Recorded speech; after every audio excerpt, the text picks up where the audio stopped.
Afternoon, everybody. Welcome to Solo ReacTalk. This afternoon, I'm going to be reacting to a video requested by Anthrax Crab 3238. It's called Mortarion, 40k's Greatest Hypocrite, voice acted 40k Law entire character history, voiced by a Vox in the Void. On the Amber King YouTube channel. If you guys want to check out my previous reaction to other the Amber King's Warhammer 40k content, remember that the playlist card for the Warhammer 40k content created by YouTubers reaction playlist is going to be at the top here. Just click on it and you'll be able to access them. If you want to check out the original video as well as the Amber King's YouTube channel, the links are going to be in the description below. Yes, before we start, I would like to say thank you to Anthrax Crab 3238 for his super thanks and the request. This monetary support from you is very important. I am going to be using that super thanks, not for buying food like you suggested, but I am going to be using that money for something very important. For the household in particular, and hopefully I'll get to show you guys what I've acquired with the super thanks money. And yeah, definitely thank you very much. Thank you very much for your support. And I'd also like to highlight War Angel the Light 2077, who's also been a very good supporter of mine on my YouTube channel, and also sending me super thanks as well. Your guys' money that I'm accumulating, I am saving it up to buy certain things for the household. So really, thank you very much, guys. Really, you guys are my heroes here. And whenever there's a time that you guys need a request, you can send it my way. Definitely, I will look into it. I just wish I had time to just sit here and react to all of them all at once, but I'm just human. I'm only one person, and hopefully you guys can be patient with me because really I try my best, and I just hope that I'll be able just to keep up with my same quality of reaction videos. Yes, they may come late, but at least it'll be with the same quality. At least that I can give you a 100% guarantee. So yeah, guys, thanks very much for the super thanks. And now we head over to the video, Mortarion the Pale King. I know a bit about Mortarion. I know a bit about him because of the Amber King's Warhammer 40k content, especially the one with Jagatai Khan, because I remember Mortarion and Jagatai Khan, they had some sort of rivalry with each other, and that came to its conclusion during the Siege of Terra. And yeah, it was very bad for Jagatai Khan. Mortarion won that battle in his moth ugly state. Ugh, filthy. And his legion as well, as they worship Nurgle, they turned into the most disgusting, nasty, people that you just don't want to fight against. They're just revolting, honestly. But now we're going to have like the full character history of Mortarion, where he comes from, how the Emperor also yet again meddled into a situation that Mortarion wanted to handle all by himself, like Angron situation. The same sort of situation is happening here with Mortarion, where the Emperor is imposing himself, and he's gonna act like the hero by taking out the threat that Mortarion's been fighting against, when Mortarion didn't ask for that help. Mortarion wanted to deal with it himself personally. This is his battle. But the Emperor stepped in and took care of business. And that created a chasm that could never be filled between the Emperor and Mortarion. Just like with Angron, the Emperor took him away at that vital moment when Angron and his people were fighting for their freedom. He took him away. He wanted to die with his brothers and sisters on that planet, but the Emperor decided that he's going to take him away. And therefore it created another chasm between Angron and the Emperor that could not be filled. So Mortarion has a very difficult past on his planet, and it just made it worse with the actions of the Emperor. And hopefully, the Ember King can further highlight, the actions of the Emperor and, what Mortarion was going through after he had to leave his homeworld and join the Emperor in his crusade. Yeah. Okay, let us start. 3, 2, 1, go.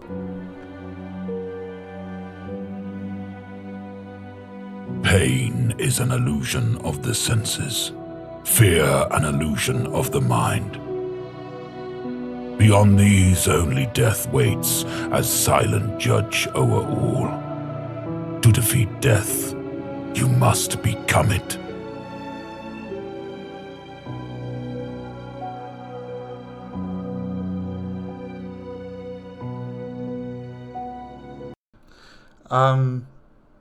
Pain is an illusion of the senses. I don't know about that.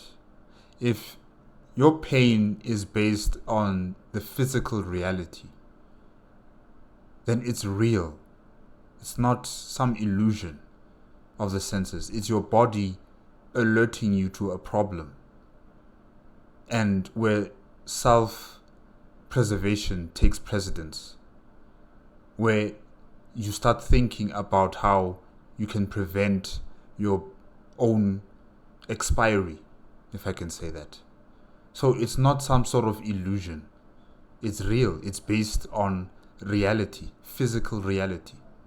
If you get cuts, if you get burnt, if part of your body is blown apart, your senses are alerting you to the fact that you are dying and you need help, or you need to stop the bleeding. That's not an illusion. I would understand if he meant, like emotional pain. Maybe that you could say it is some sort of illusion, because it's not really based on physical reality. It's based within the mind. And that is the sort of pain you could suppress. So I'm not entirely agreeing with Mortarion there. I'm not there with him. Yeah. And anyways, we continue. Sorry guys.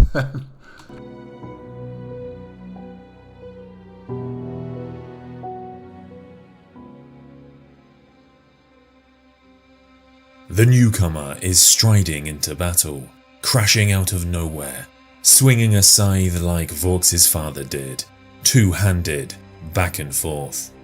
He is huge, not as huge as the Pale King, but far greater than any mortal man. Then he must be an Astartes, belonging to the Legion of Mortarion. Yeah. And the power in those reaping arcs is incredible. He has already wounded the Pale King, cut it open, spilling a mass of entrails over its flabby stomach. And he is not stopping. He is pressing on, driving it back, goading it. The Pale King tries to respond, but it is too slow, too slack, and its smiles are ripped from it. Okay, no, I'm confused. I'm confused. The Pale King, isn't Mortarion the Pale King? I don't get it. I thought this was an Astartes, but okay, maybe I'm wrong about that too. Let me just listen. Yeah. Vorx gets up, his lungs burning. He is bleeding, but barely feels it. The spike is still in his hand, and he tries to use it, jabbing at the Pale King's monstrous foot. His efforts are useless, but he keeps at it, trying to drive the sharp point in. The newcomer is unbelievably fast, unbelievably strong, whirling around and sending his cloaks flying like flails. The Pale King is lowing now, blubbering, weeping blood. Impossibly, it is being killed. Others of the settlement see this and join the attack. Suddenly, they are hunters, not fodder. They strike out, barely believing they are doing it, and probably because they can see that this Pale King can bleed, and if he can bleed, it can die. The Pale King reels away, bewildered by the charge.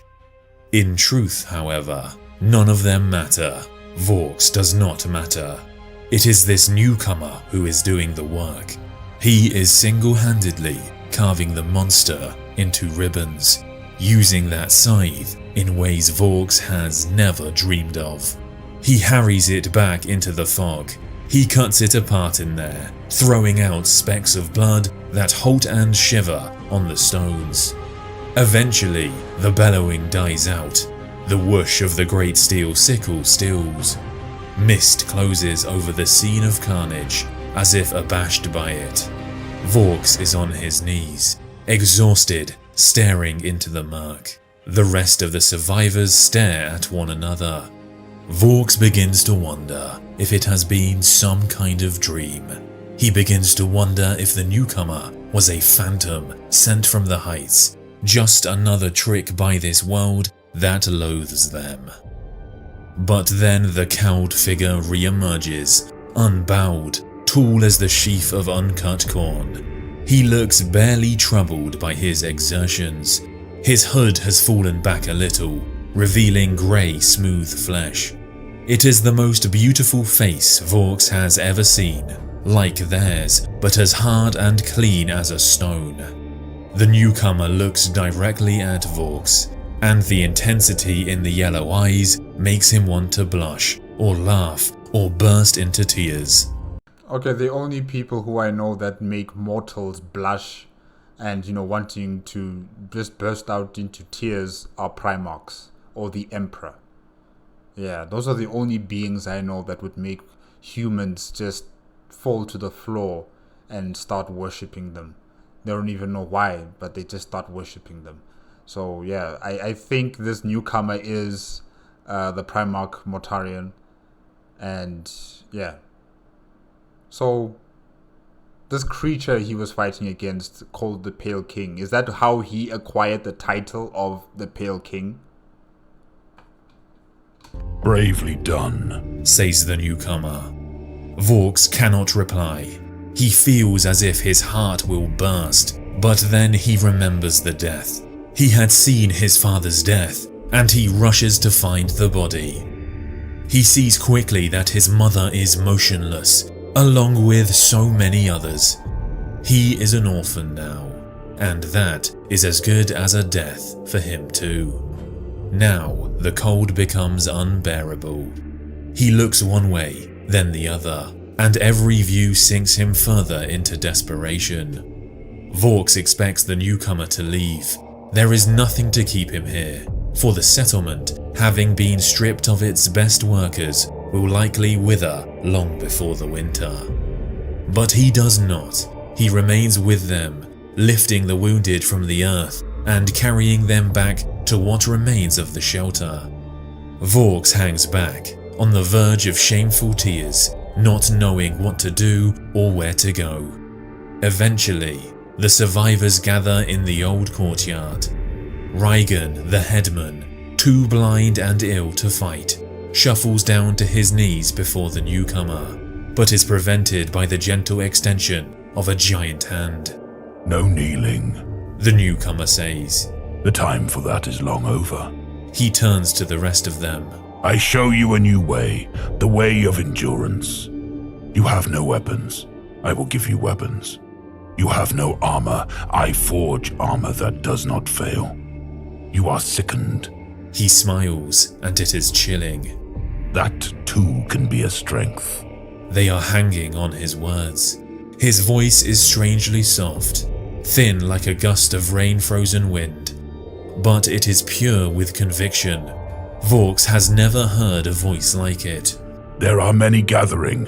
Every valley is moving. They have divided you for too long, keeping you from discovering one another. Together, unbroken, you can be mightier than you know. Join me and fear no witchery again. Vorks looks at the rest of them, his throat tight with hope. This is definitely Mortarion talking. Okay. For a moment, he thinks they will rise up, raise their crude weapons into the drizzle, and declare allegiance there and then. But this is a beaten place, populated by beaten people. Raigan glances over at the survivors, hunched and bloody in the fog, and there is no fight left in him. The newcomer looks down at Raigan. Then he looks at the rest of them. There is no scorn in that slender face, just appraisal, just a judgment. In the end, he nods. He reaches up to his cowl and pulls the fabric back over his head. The choice is made, he says. Then he turns and strides back along the rutted path. As he goes, the heel of his scythe sinks deep into the slurry. It only takes a few moments for him to fade into nothingness again, sighing into the great white miasma that forever surrounds the settlement and hems it in. Vorks watches the whole time. Of all the horror, that is almost the worst. Now the deaths mean nothing at all. Now that brief, terrible window of defiance has closed again. By the time he turns back, he can see the survivors limping over to Raigan, congratulating him. They are already talking of replanting, of rebuilding the walls that were torn down, but never kept anything out, even when they stood. As he stares at the meager crowd, a vivid certainty flashes before him, as sharp and clear as all else is muffled. He sees the settlement limping on, the vice of starvation clamping tighter around it, the rib cages becoming even more scrawny, and a slow death coming, without honor and without resistance, albeit comforting and understandable. Things need to change. You can't stay here. Or if you do stay here, then you need to find a way to force that change. Because this type of slow death, it's not nice. Not at all. For they have always been weak and cannot be expected to fight, and must accept with equanimity what comes their way, for it is the will of the universe. And that is the greatest horror of all. Even before he really understands what he is doing, Vorks is pushing himself back to his feet, turning, slipping in the grime, and scrabbling towards the perimeter. He hears voices calling his name, but does not turn back. He sees where his father's body lies, and does not return to it. He stumbles further out, through the churned fields, with their black rows of barren soil and leafless trees. It is hard to run far in that country, and the mud is too thick and the air is too foul, so he marches as fast as his young legs will bear him, head down, suppressing the tears that would burst free if he thought for a moment of what he was leaving behind. Man, this world seems so depressing and soul-sucking. Oof. He can see the deep marks of the scythe's heel running before him, scoring out the path to follow. And he locks his mind onto it. The way becomes hard very quickly. The ground rises and sharpens, and soon he is in country he does not know. The rocks are greasy, the wind like a knife. His clothes become leaden with moisture, and they hang slick across his shaking skin. He cannot retain his sense of certainty for long. His feet keep moving, but soon doubts crowd in, sapping his energy and draining the will from him. Still, he does not look back, for he knows that if he does, he will see the last of everything comforting and familiar, and that will break him. Head down, legs lifting. Time slows to a pain-filled crawl. His shivering becomes a shuddering. His breath becomes shallow and rapid. The ground keeps on rising, ever rising, and the air spoils into an acrid haze that stings his lips. By the end, he is on his knees, panting like a dog. He understands the folly of his actions and the wisdom of Raigan's. But now, there is nothing to do but persevere. His palms are cut raw, his knees stripped of skin, but he keeps going. He does not ever discover how long the newcomer was watching him before the end. There are some questions best not asked, though he thinks now it must have been many hours. By the time the figure intervenes, lifting Vorks carefully from the acid-washed rock and pressing a woolen mask doused in something herbal over his mouth and nose, he can barely see or hear. He glimpses a blurry image of that stone-hard face up close, just as before. This pain. Are you strong enough? Vorks takes a strained breath and feels the cut of the world's spite in his throat. Make me strong. Alright. Okay. So what, is this the way Mortarion acquires his soldiers? You know, he saves the community, and then he sees who's going to leave the community to follow him wherever that may be, and then, you know, he watches them as they push their bodies to the limit, and then he discovers that, okay, that you are a candidate, you are someone who I can teach, someone I can bring into my fold, and who can become a warrior in my group. Is that how he operates? Yeah. It seems that, you know, he doesn't really want entire communities of people to join him. He just wants particular people, those who are willing, those who are prepared to take it to the extreme levels of survival, you know, to push their bodies to the extreme. And then those people are worthy to join him. Those who just accept their way of life, that they're always going to suffer or they're going to die, he doesn't have any interest in them. Yeah.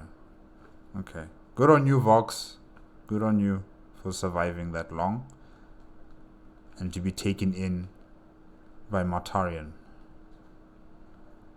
Barbarous. Okay.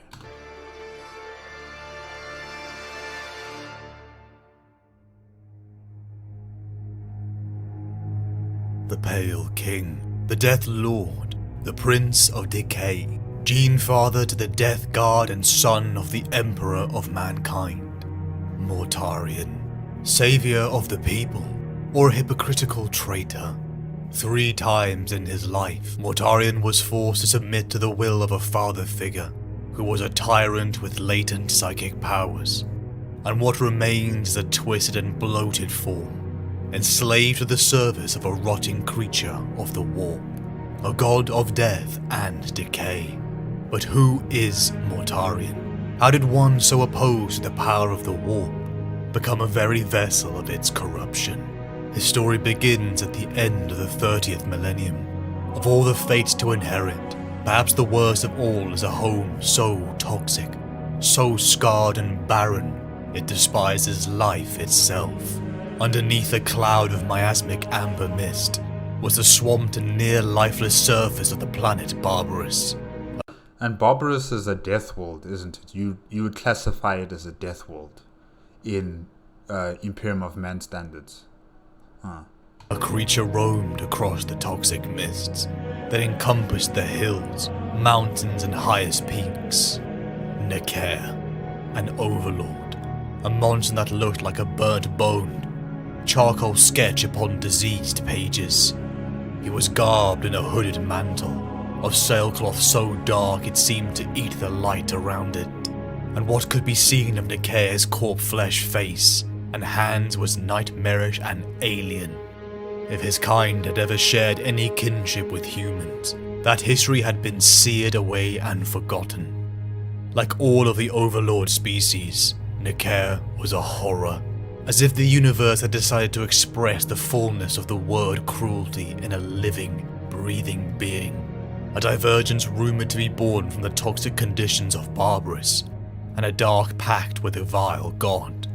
Once again, Necair was obliterating a rival, crushing his territory and forces with the horrifying flesh mutants and stitched, dark magic-infused golems.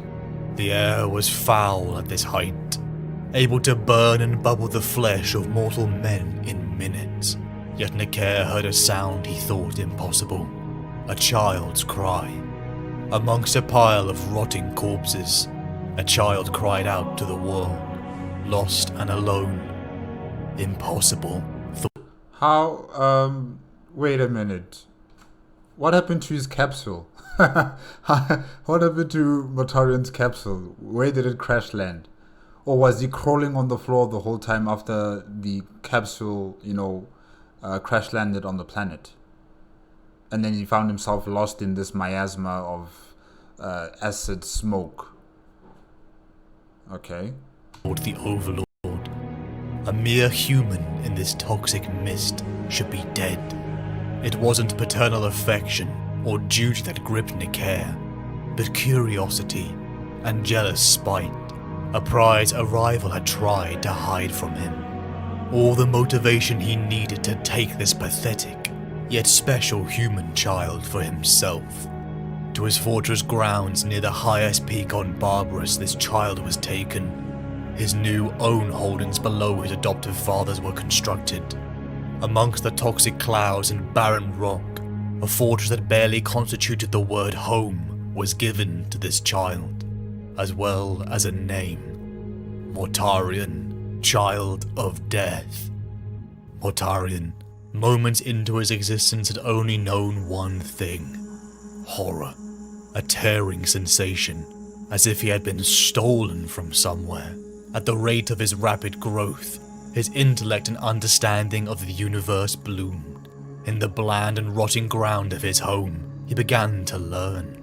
Necair, his so-called father, was a cruel master. An upbringing Mortarion struggled to call an education. Mortarion felt more like another of Necair's experiments, often thrown into grueling physical trials, and yet at times an aide and student of Necair's teachings. Despite Mortarion's growing and towering stature, one that over time dwarfed Necair, he found himself unable to endure the extreme toxins of Necair's personal fortress peak, a poison Necair enjoyed tormenting Mortarion with, calling him weak, just as he did every time Mortarion nearly died. Mutants and vile creatures clashed in the territorial wars of the Overlords, a war Necair would send his precious child to the front lines. Mortarion despised him, his so-called father. How many times had the small scimitar-wielding corpse-like monster leered over Mortarion across battlefields? Mortarion wasn't sure if Necair cared for him, in his own twisted way, teaching him to become a cruel and vile monster just like him, or simply enjoyed tormenting him. Maybe he even feared him. Knowledge. Knowledge was power.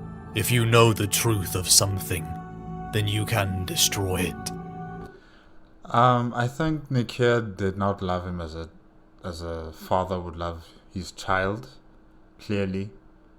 I think he purely sees him as a weapon that can be used on the field of battle.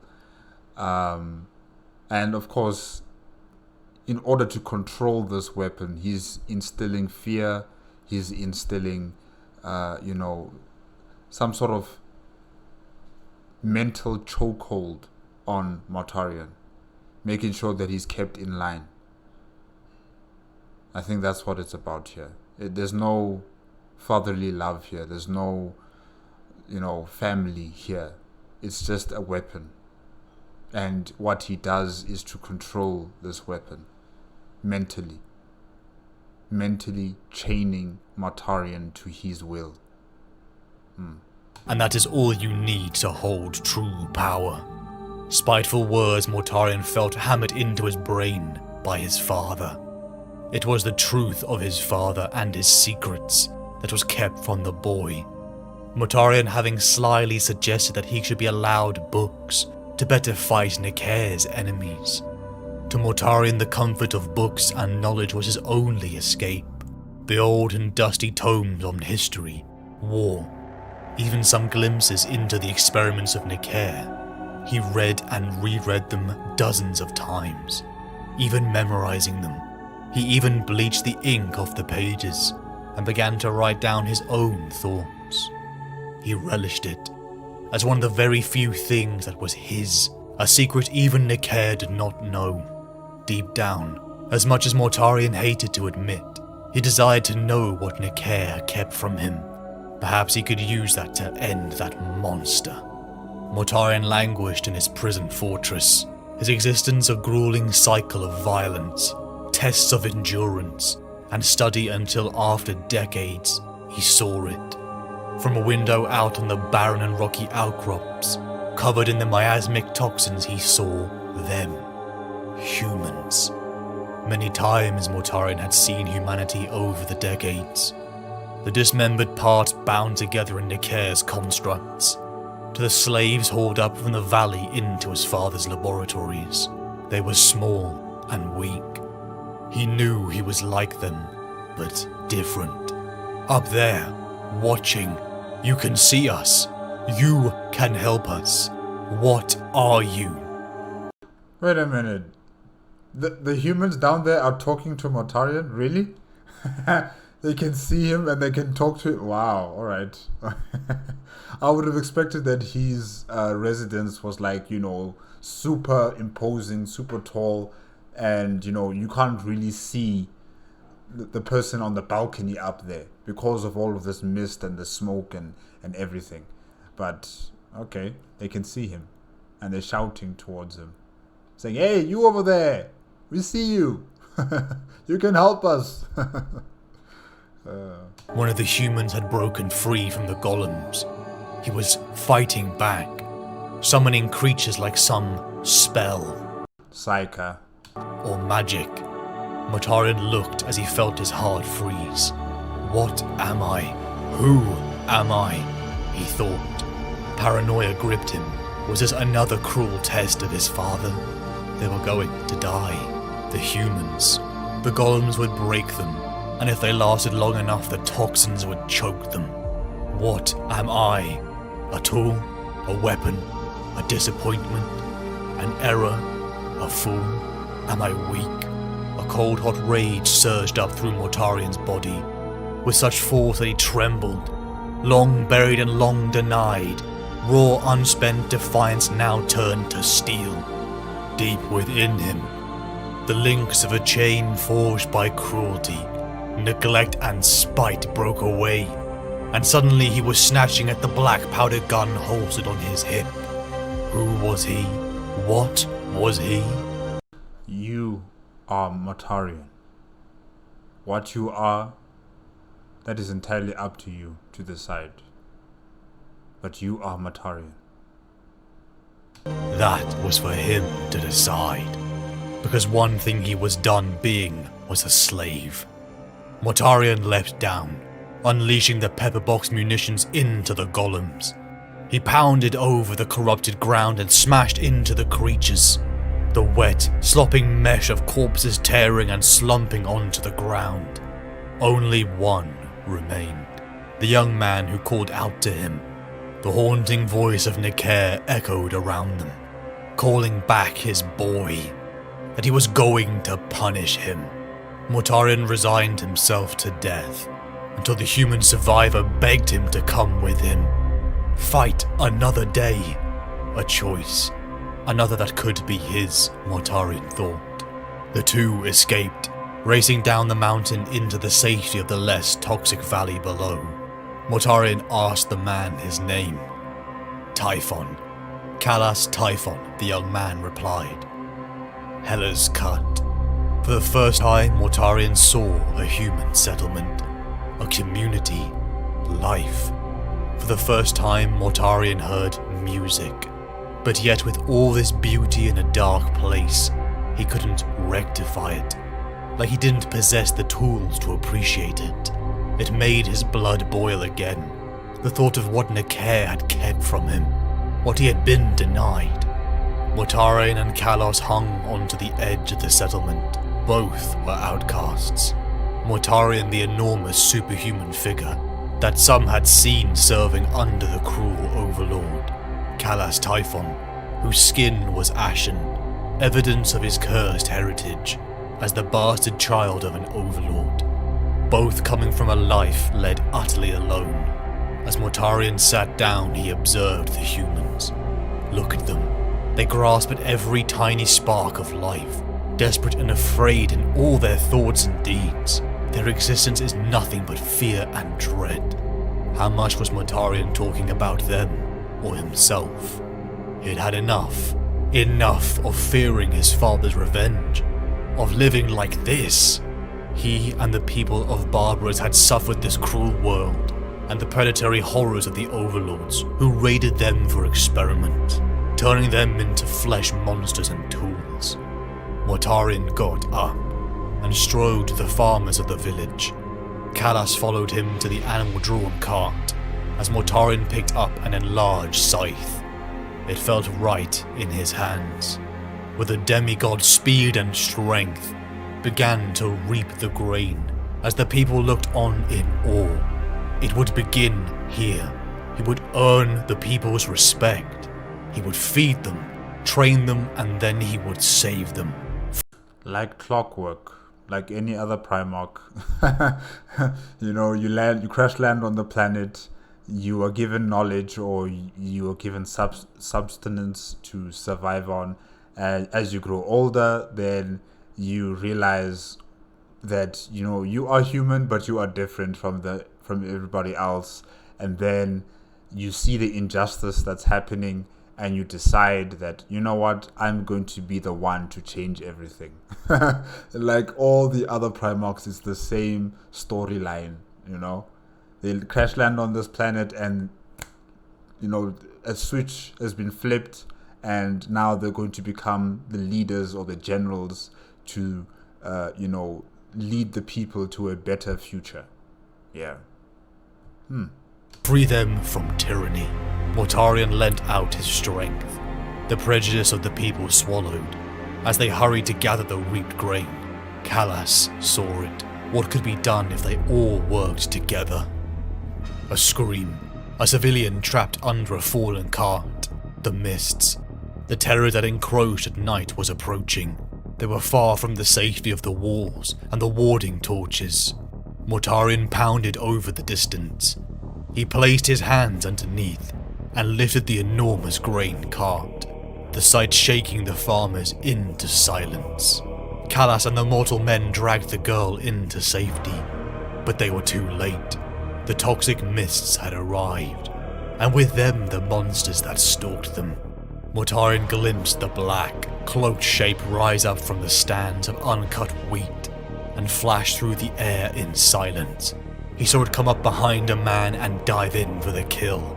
Men began to die as Mortarion heard the laughter. An overlord. Necair? No. Desalim. A minor one. A scurrying rat that fed on the dregs of greater overlords. The people around him began to choke and scream as vicious flesh golems pounced on them. They ran from the toxic mists, just as Desalim knew they would. But he had miscalculated.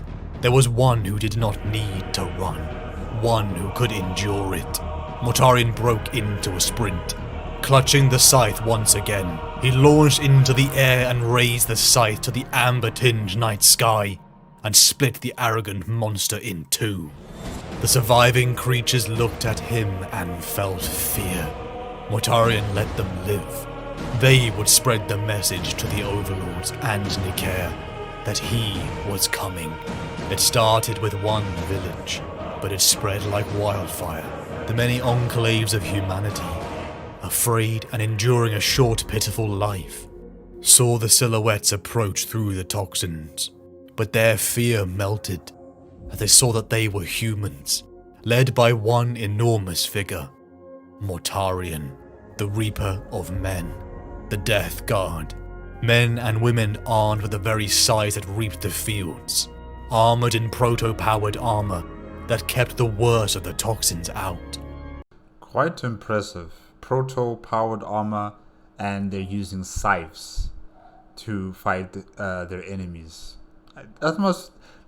Yeah, I'm just trying to imagine that happen, people in powered armors and using scythes, to kill the enemies. Yeah, it's interesting. It's different. Usually you hear of, like for instance, the Thunder Warriors with their chain swords, or the custodians with their spears. But you never hear of warriors carrying scythes into battle. Especially ones that are meant for farming, to graze the land, to cut the wheat and stuff like that. But here they're using it to kill their enemies. Just different. Really different.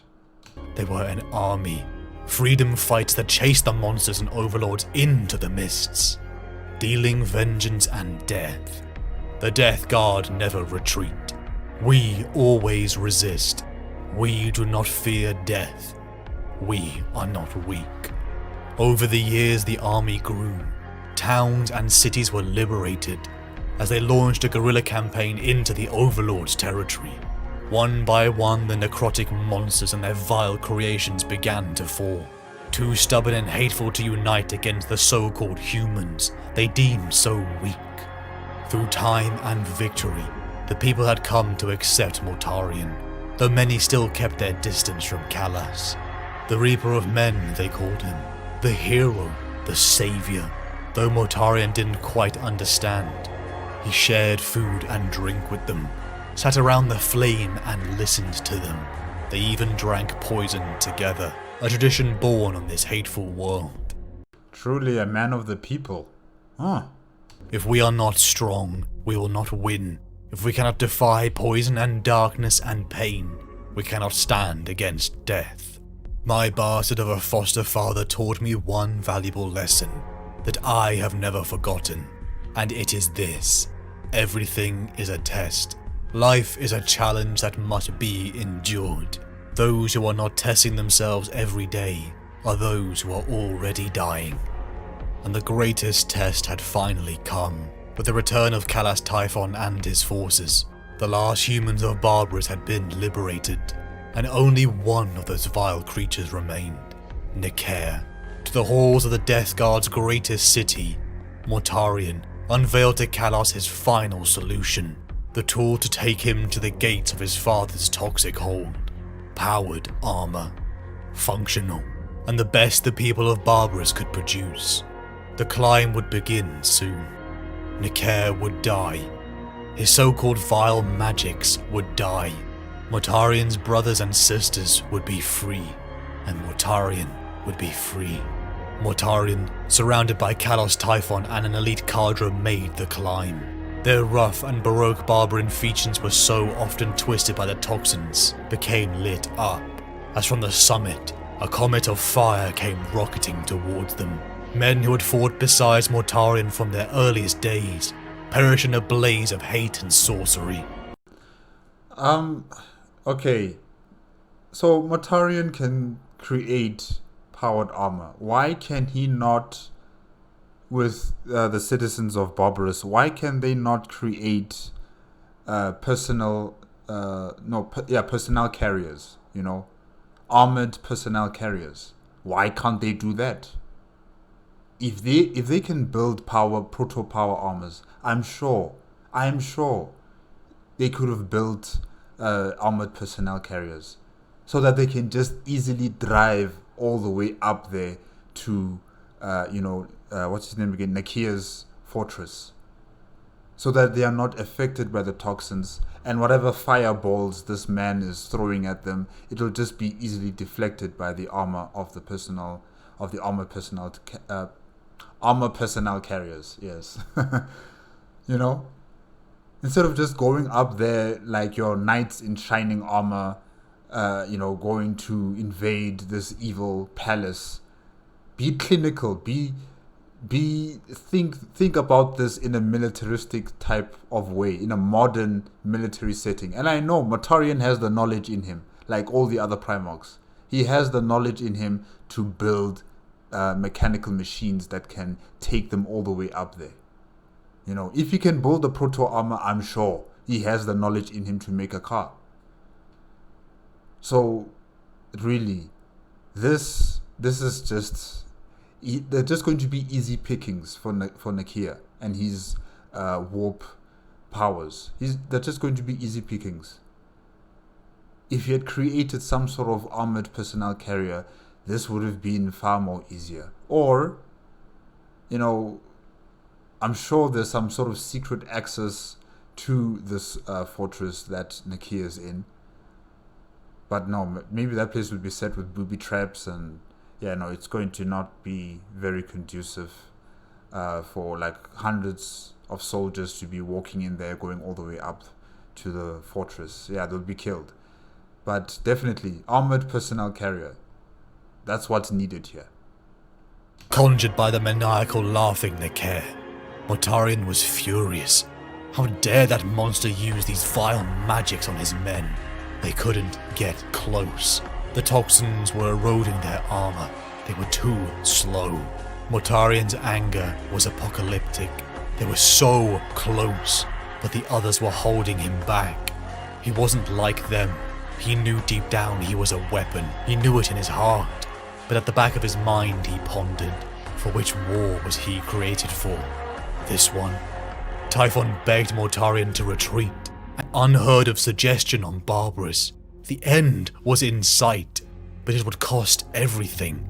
With extreme reluctance, Mortarion and the surviving Death Guard retreated. Down the mountain they approached their stronghold, only to see the citizens gathered. The liberated people gathering in crowds, speaking of a newcomer that had arrived from the sky, offering gifts. Immediately Mortarion's suspicions grew. An outsider on the eve of their greatest victory. Gifts.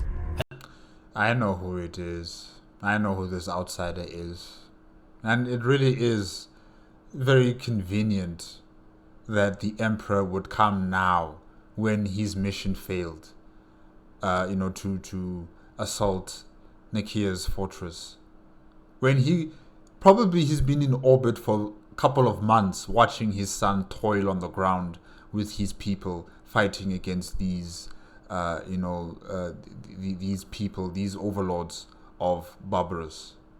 Probably he's been in orbit for months watching all of this happen, when he could have landed on the planet far earlier and had discussions with his son Mortarion, had a frank discussion with his son, have a negotiation with his son, understand where his son is standing, in terms of serving and protecting his people.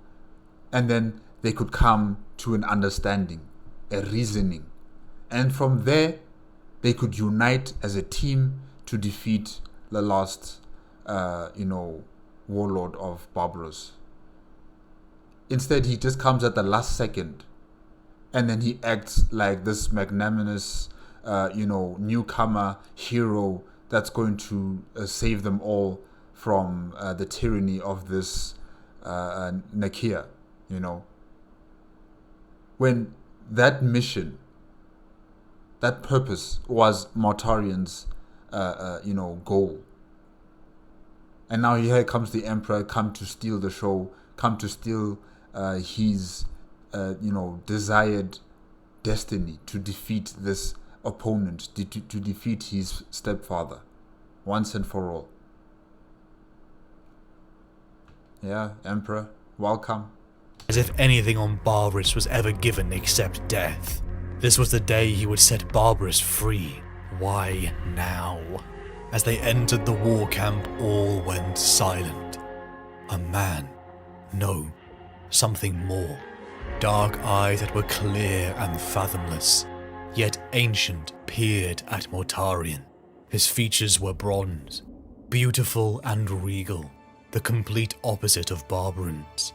His armor was ornate, gold, and crafted with such mastery it made the people's hearts race. To be in this giant's presence, it made them want to kneel. A look of sorrow and warmth shone from the stranger as he regarded the equally large Mortarion. "Who are you?" Mortarion rasped, the anger still evident in his voice. "I am a friend," the giant said, and that he had come to find Mortarion. "You have been orphaned from the Imperium for far too long. This world, and thousands more, our lost kindred, it is time to return to the fold. And I promise you, glory and prosperity await. It will be the dawning of a new age." "We don't want your glory, outsider," retorted Mortarion, the antagonism crackling away before the surface of his words. You see, you can't just pop up here and just talk like that. Emperor, you can't just do that. Especially after you know that Mortarion was commencing a mission up that hill and that they failed. You know about this. You cannot claim ignorance. If you had come here, orbiting the planet months ago, which I suspect you did, and you saw your son is there on this planet and he's fighting with his people, by that time you should have landed immediately on the planet and started dialogue, discussions with your son. Not this last minute thing of yours where you just come in when after he's failed his first mission or first attempt, climbing up that mountain to Nakia, and then you say that I've come here to save your people, I've come here to save you and to bring you into the Imperium. What is that? He just lost a lot of people on the battlefield, and now you just pop up saying that I'm your father. No, man. You can't just do that. You can't just sit in orbit for months watching your son toil, and then at that last minute you just appear and you expect him to be happy. You expect him to just welcome you. Hey, the Emperor sometimes. "Nor your charity, or your Imperium. Barbarous has endured alone for centuries beneath the talons of our oppressors." The Reaper let his anger flare more. "Where were you then?" The stranger remained calm, speaking of how he could help. He could explain Mortarion's origins. He could help this world, and he could help kill the Overlords. "I have no interest in where I was birthed. It matters nothing to me," Mortarion said. "Barbarous is where I was born. It is where I was made whole. The Death Guard are the only kindred I have ever known. My unbroken blades, and by our hand alone shall justice be delivered to the Overlords. You are not needed here."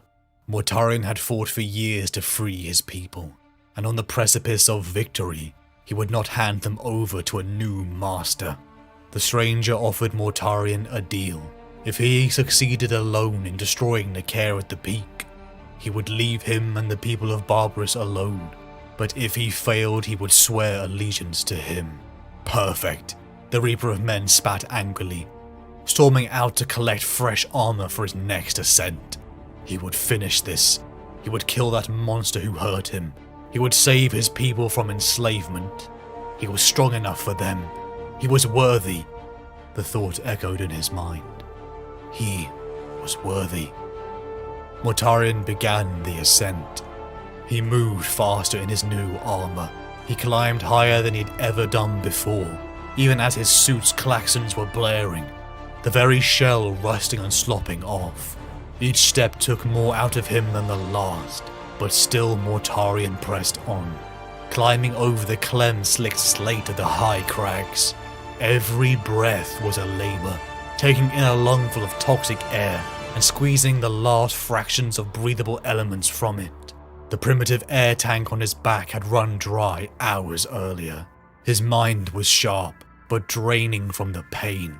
He was so close. Nakia would die. He thought of the stranger, the familiarity he felt in his presence, the offer of knowledge. No, if he stared into that abyss, what would stare back? His body trembled from the ill effects of the murderous toxins in the air, but still he managed to keep breathing. "Nakae," he screamed, "answer me and face your final justice." But just as he slumped to the gates, his superhuman body failed. Mortarion collapsed to the ground, as finally Nakae approached, looming over him once more. He failed. If he was capable of a tear, he would weep, not for his failure, but for failing his people. A true despair hollowed out the wheezing Mortarion. I thought pain was an illusion, Mortarion. Stand up. Stand up. As he prepared himself for death. "Do you understand?" said a somber voice, following him down to the ground. "Defiance alone is not enough. You will not perish this day, my son." A golden figure with a flaming sword approached. As Mortarion's vision blurred, he saw Nakae split apart in one swing. He saw his abuser.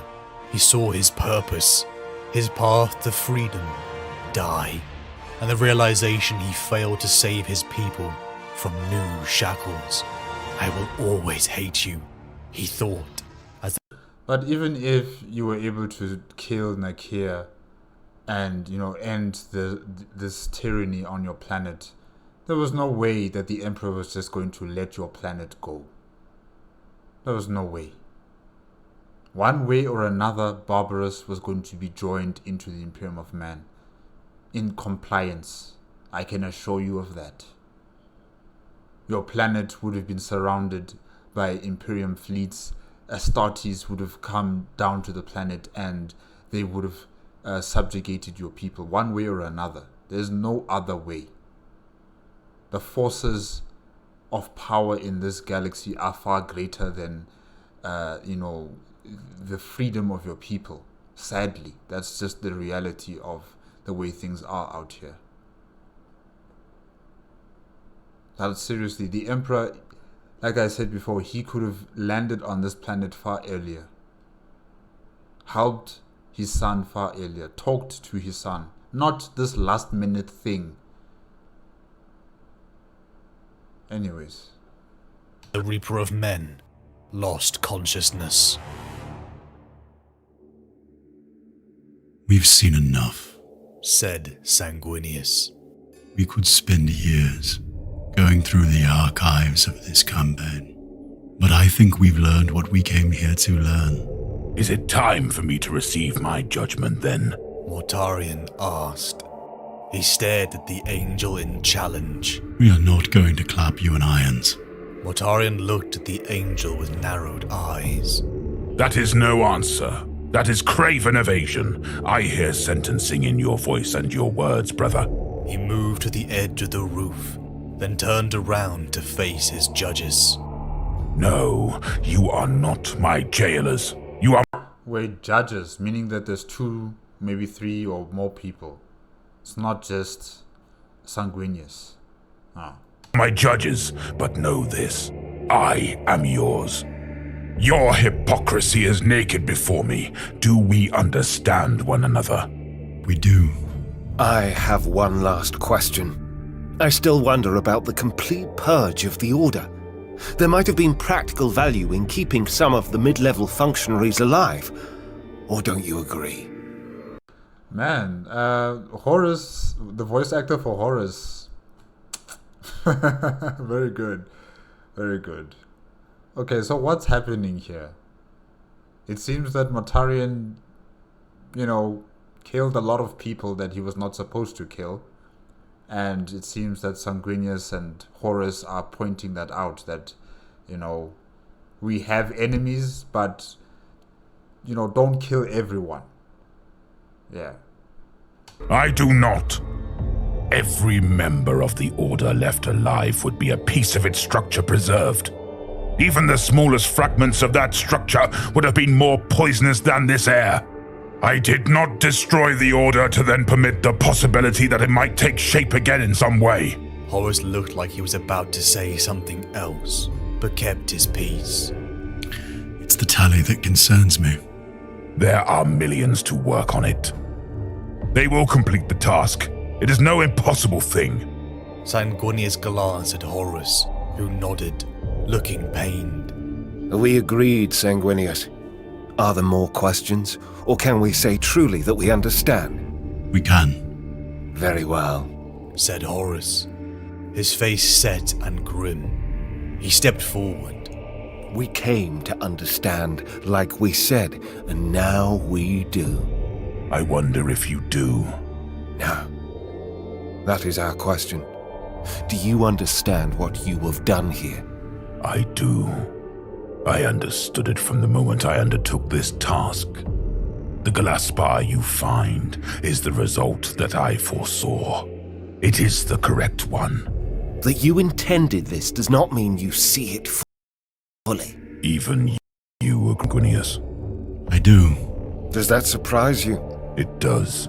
Then you do not see it all. And there is something that it is terribly important you will be able to see. There was something in Horus's eyes, of the sorrow that had been in their fathers. And that is? The other cost. To whom? To the population of Galaspar. Mortarion grunted in disbelief. They are liberated. Physically, they are. In other respects, they are not. They are traumatized. They have seen death in person sweep through their world. They do not know what freedom is. How could they? Where would they have encountered it? The force that oppressed them was destroyed by a greater one. All they know is destruction. And then there is this tally. They are doing it because it was a command. That's the only meaning they see in it. The meaning of obedience, not the point of the tally itself. I don't know what will happen to them when they are done, and there are no further commands. Do you see? Horus sounded like he was pleading. Liberation is not just the destruction of the oppressor. We can't replace one tyranny with another. Horus paused, and his last sentence struck Mortarion like a poisoned dagger. He felt its effect spread through his veins, cold with a truth too large and awful to grasp fully in the instant. This is what our father wants you to see, Mortarion. He wants you to understand the need for nuance in the Crusade. You cannot always be the scythe. Look down below, brother. Look at the hills of bodies. You can see them even from this height. Mortarion looked back and down at the distant ground and the mounds of the dead. On them, the people he had freed were moving like maggots on carrion, counting and counting. Was that liberation? We can't replace one tyranny with another. The sentence kept echoing in his mind. It set up resonances he did not want to hear. He forced himself to listen to the one Horus wanted him to hear, and maybe you can't replace one tyranny with another. However, that's exactly what you guys are doing. One way or another. That's what the Imperium of Man is. You know, it's not a choice. People are not given a choice to be led by the Imperium of Man. It is imposed on them. They are forced. If you don't comply, you die. It's as simple as that. So what Horus is saying here, I can hear him, but really, honestly, the things he has done as a Primarch, the things that other Primarchs have done as well, it just falls flat. It falls flat. And I don't think the Emperor really cares how it is done, just that it is done. Because he is on a ticking time clock right now. He's rushing. He wants to conquer the galaxy as fast as possible, as efficiently as possible. It doesn't matter how it's done. You know, he just wants this thing to be done as fast as possible. So, you know, what Mortarion did on this planet in terms of destroying the entire administrative apparatus of the government of this planet, you can replace it. Get more, administrative officers from Terra, bring them to the planet, let them become the governors and the administrative holders of the planet, and they will be the ones to manage how the planet is operated. You know, just like how any other planet that is being turned into compliance into the Imperium of Man, there are people who come from Terra or from any of the other planets that have been converted into the Imperium of Man. They come to that planet, they tell them what it needs to be done, they tell them how it needs to be done in terms of managing and controlling the government of the planet, and they will be inducted into the fold of the Imperium of Man. So it's not a complete train smash. How Mortarion acted here on this planet in terms of killing so many people, it's not something new. Angron does it too. So it's not something new here. Other Primarchs are doing something quite similar. Maybe they're not being judged like Mortarion here, but they do something quite similar. Especially to planets that do not comply.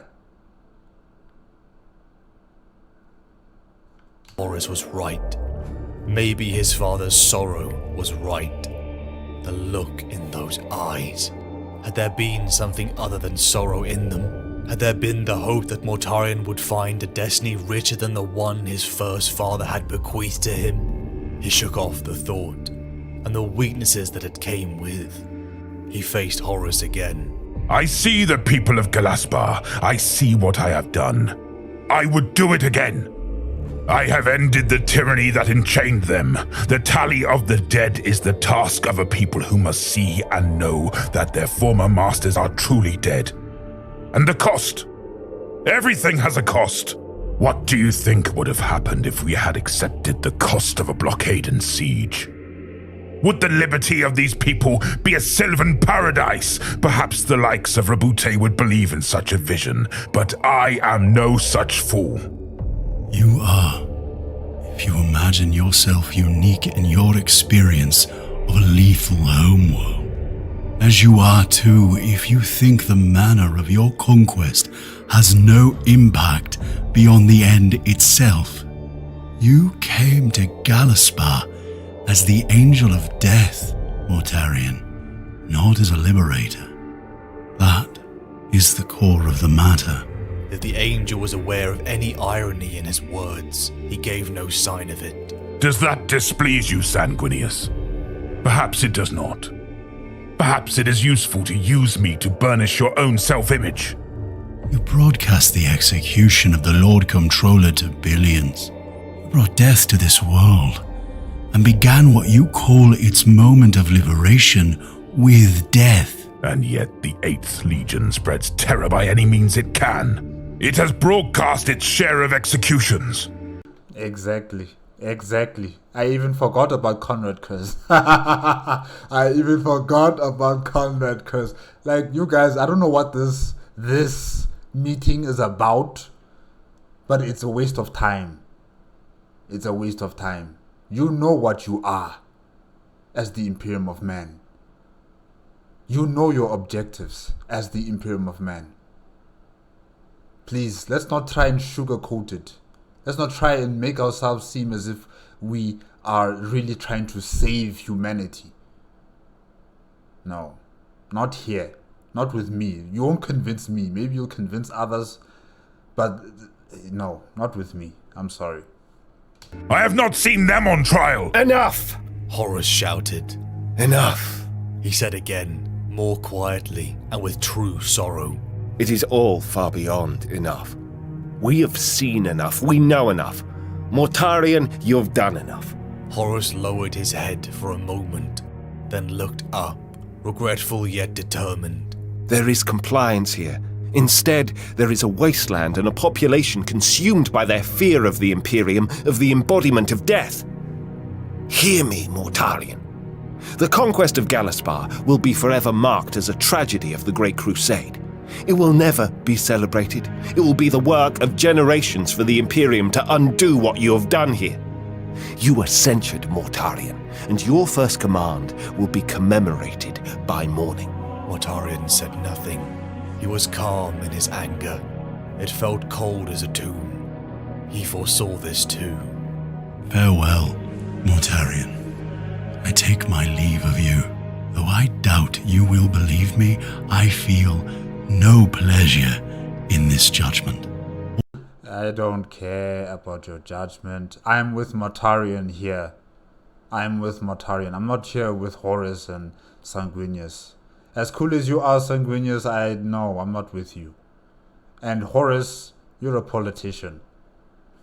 More in the accomplishment of this task, my hope is that when next we meet, you will agree that our decision this day was the just one. The angel boarded the Storm Eagle. Horus lingered a moment longer. Please learn from this, Mortarion. Learn that there is another path for you. Mortarion stared back at his brother, waiting him out, and at last Horus broke with his gaze and joined Sanguinius aboard the gunship. It roared away, climbing quickly. Mortarion stayed where he was, alone with the sepulchre of anger. Mortarion, I support you. I support you. I support what you did on that planet. If it meant just completely destroying the governmental structure of that planet, the tyranny of that planet, I understand, because it is expected of you as a soldier of the Imperium of Man. You know? Yes, there is the negotiating route. You could negotiate with the people who control this planet. And if they still say no, you know what is expected of you. You know what you must do with your Astartes.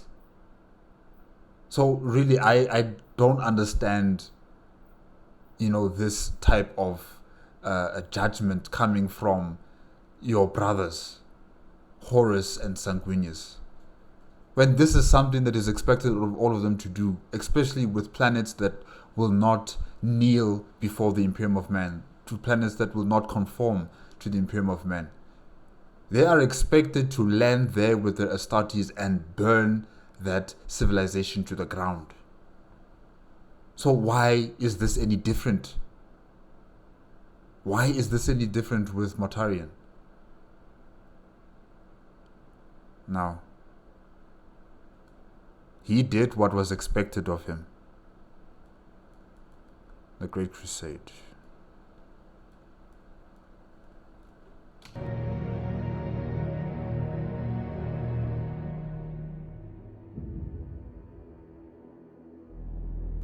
Mortarion, liberator of Barbarous, kneels before the Emperor. Hold on, is this the Amber King? Oh, okay, hello. Wow, we finally get to see your face. Alright. In the wake of Nikae's death, the Reaper of Men keeps to his oaths and pledges his fealty to his true father, the Emperor of Mankind. And he is not alone. He has equals. He has brothers. From a brutal life on Barbarous to the Imperium of Mankind, a galaxy-spanning empire reuniting the lost colonies of mankind. The scale of change is enormous for both Mortarion and the Barbarans. He is gifted the Dusk Raiders, the Astartes, superhuman warriors crafted from his own genetic material. Sons to him as he is a son of this Emperor, and he admits they are the greatest warriors he has ever seen. He could have conquered Barbarous in a day with them. He is their Primarch, and will lead them across the stars in the Great Crusade. In the wake of the events on Barbarous, he is summoned to his father's side, and is immediately unnerved. The finery, the gold, and luxury is alien to him. He sees it as almost disgusting. And then there is him, the Emperor, a psyker beyond measure, who in many aspects Mortarion sees Nikae. He knows this Emperor. His father is better in some ways.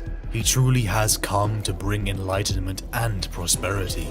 But Mortarion keeps his guard up, as he sees too many similarities with that monster who raised him. As you should, Mortarion, as you should.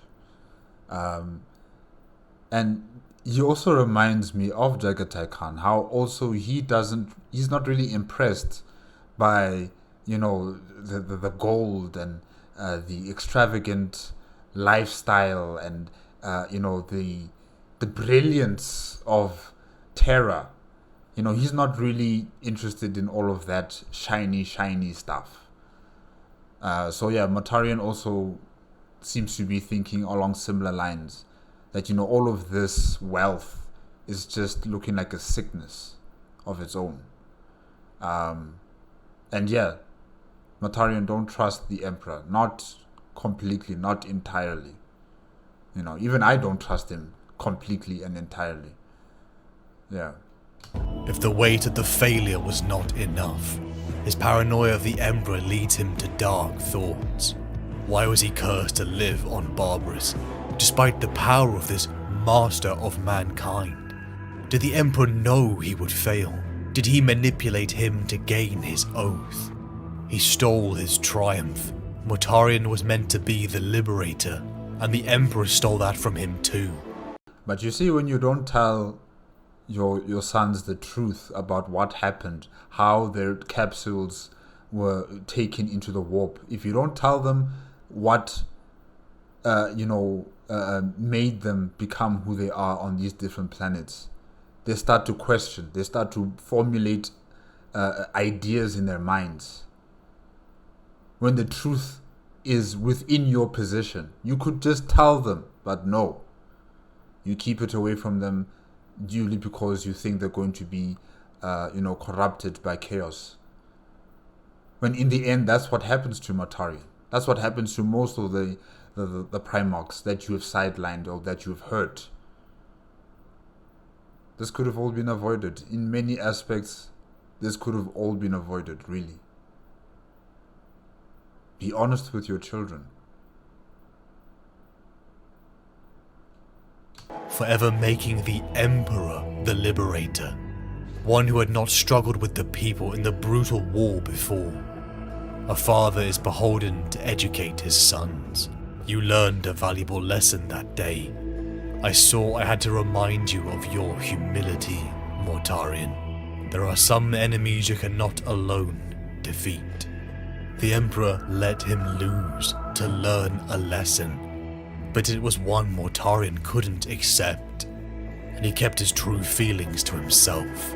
The Emperor gifted Mortarion Lantern's Light, a plasma pistol and a legion, one free for him to mold for the Great Crusade. And as Mortarion held the weapon in his grip, he felt excitement. He didn't wish to serve, but he did love to fight. The test of endurance, the purifying flame of war. They did not call him the Reaper of Men for no reason.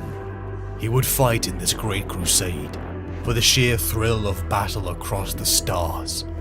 It would be in the wake of a decade of work, moulding the newly donned Death Guard Legion, that Mortarion would face his first war. A conflict so destructive and brutal his brothers were sent to find out the truth for themselves. The Lord of Death would tell them the tale of the Lords of Galaspar, and then he would hear their judgment. They were ready. His legion swirled with the ranks from Barbarous. The Death Guard were bound to Mortarion's will. Even when they were Dusk Raiders, there had been a grim sense of stoicism to the Legion, one that complemented Mortarion's own. The ships and plates of the legionaries became reinforced. They were slower, but more enduring. The Reaper's scythe, favoured by their Primarch, was spread throughout. The philosophy of a slow, unstoppable wave enduring the brunt of their enemy, as they delivered death. Mortarion was armed in a ceramite plate crafted by his father, but he cast off the pointless ornamentation, painting on the skulls and sunset of the Death Guard. He attached his own mask, filled with the air of Barbarous, a permanent piece of that accursed world always with him. It's like Rogel Dawn and his paint glove, yeah. Everything is a test. Life is a challenge that must be endured. Those who are not testing themselves every day are those who are already dying. The Death Guard fleet rocketed towards their target. The first war with the Primarch and Legion unified. The Lords of Galaspar. A rumour Mortarion had heard during his training and recruitment from Barbarous. The Imperial spies had brought back more pieces that let the Primarch assemble the picture. The Galasparian Empire. It was a brutal regime. A multi-planet empire presiding over billions and billions of people, all ruled by the Lords. An extreme fascistic regime. The rule of the overlords was absolute. An inherited protected class that used those beneath them. The billion slave caste didn't even have names, forced to work and serve in brutal factories and slave armies, constantly fed a chemical soup that kept them compliant. 24/7 vox blasts of propaganda blared in every room upon these worlds.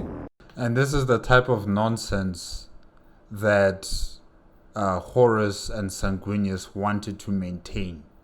Yeah, sure, the upper echelons of the empire can be executed, but then the maintenance of the bureaucracy should continue, and thus this nonsense must continue. No. And the reward for this uncaring, short and painful life was to be thrown into the food vats, crushed into a protein paste.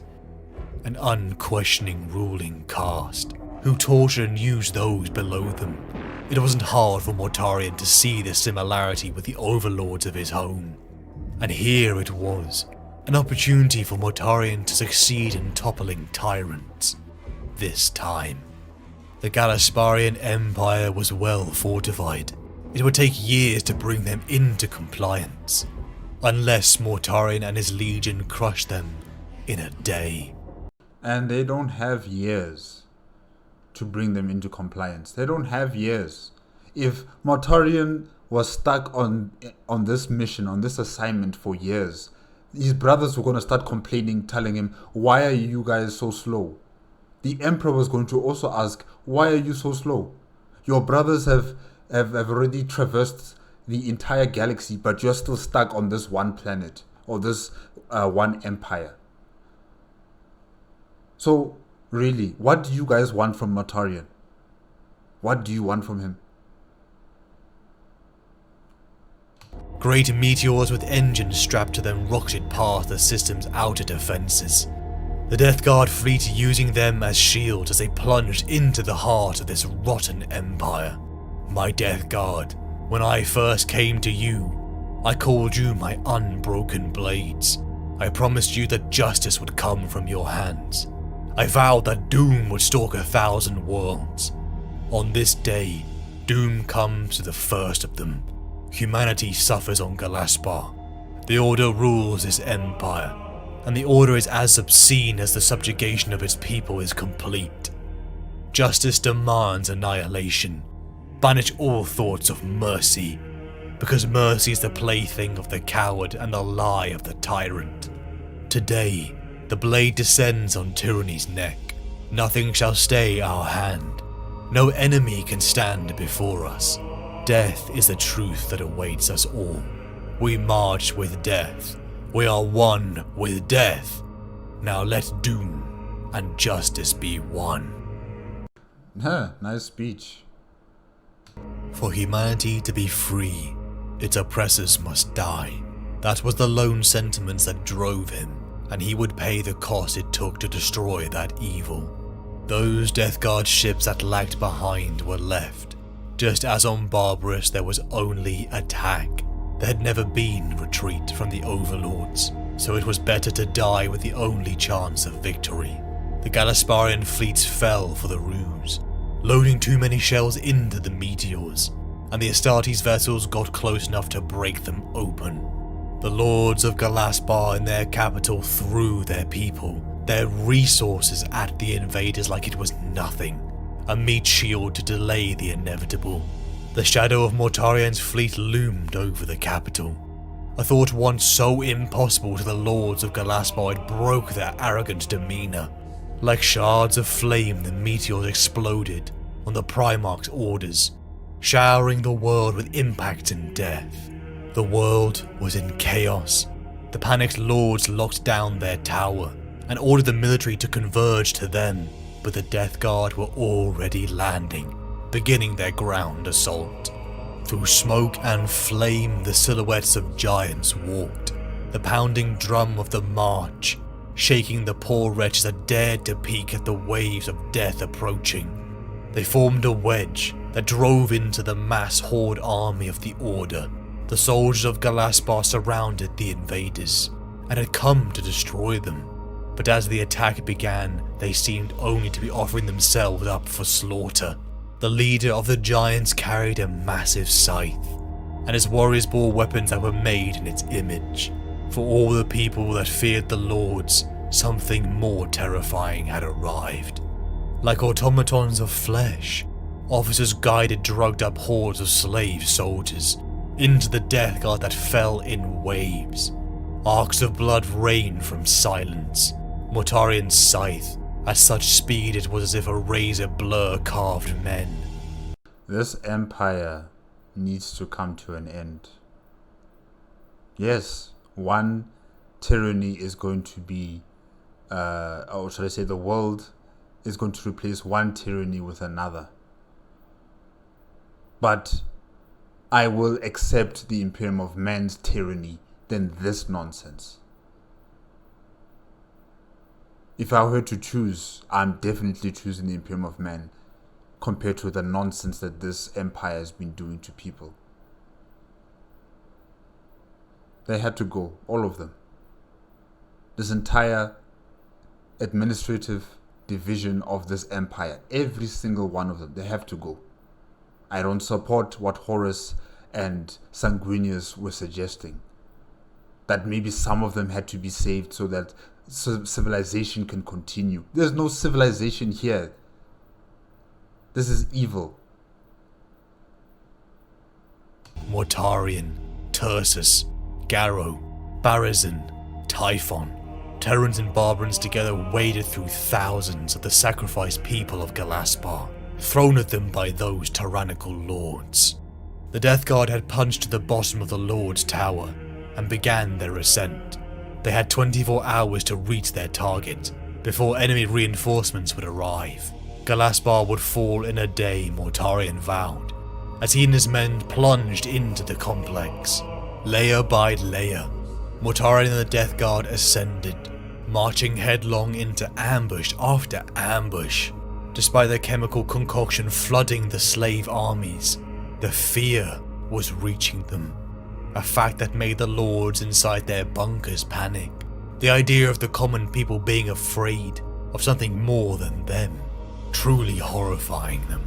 Mortarion and his death shroud punched their way into an open space, meeting a wall of resistance designed to halt their enemies. Turrets and lasfire pounded them as tanks charged at the Primarch. Flame washed over him. He drove through the inferno, and the force of the blast sought to push him back. His armor temperature soared, and his pain was a deep crimson. He charged without pause, without mercy, and in another moment he could see again as he came through the fire.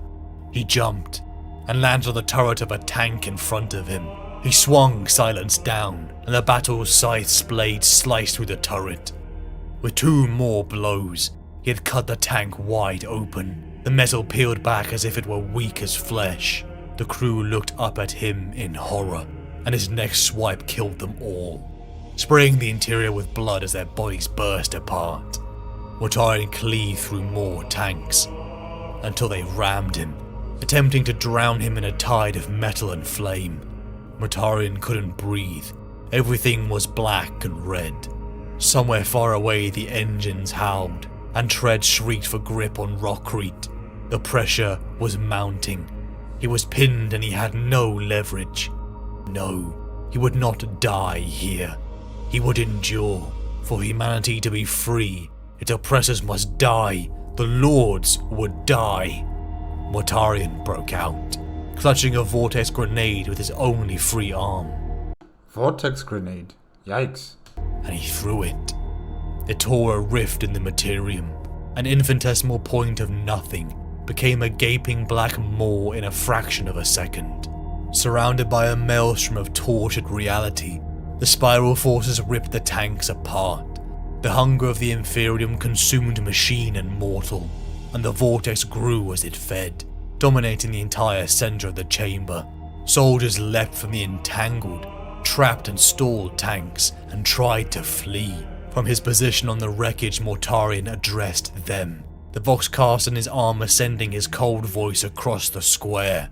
You are slaves of the Order. You are slaves, yet you perpetuate the greater slavery. You fight for its continuance. For that you are judged. For that you are condemned. For that this is your sentence. The Order's soldiers died, as many of Mortarion's men had too, but the Legion pressed on. The Lords of Galaspar reminded him of life on Barbarous, a tyrannical ruling elite, but yet here they were human. Not like the gaunt monsters that were the overlords, and in a way that made it worse. But this time it would be different. The Emperor would not intervene. This time he would destroy this blight. The Legion pushed again forward. Though Mortarion could feel the hours ticking away, they were too slow, even as they reached the doors to a grand chamber. But it was as if the air in the room was different. Dread. Fear? No. Psychers. The wretched of humankind. Sorcerous bodily avatars. Fit only for the mercy of extermination. Mortarion's anger bubbled as he recognized this sensation. A shambling horde of mutants. The tortured and the damned. A shameful secret of the Lords was thrown at them. The floor ahead rippled and began to liquefy. Rents in the air disgorged lightning blasts of acid. A spiral warp storm exploded in the center of the chamber. Mortarion was in the heart of a storm. His soul writhed, his mind convulsing with an explosion of painful memories. His abuse from Necair, the barbarians who died fighting for him, his failure at the summit, the Emperor shackling him to service. No, he killed sorcery on Barbarous, and he would do it again. His armor was scorched, it was breaking and splitting, but he endured it. With all the strength he had left, he pushed forward to the horde and cut them down. The more that fell, the weaker the vortex became until it failed, as the last of the mutant abominations was slain. They had made it. The Lords of Galaspar were close. Those vile, tyrannical, genocidal oppressors would die, but the Death Guard had been delayed too much. The armies of Galaspar had assembled and reached them. Mortarion made the tough decision.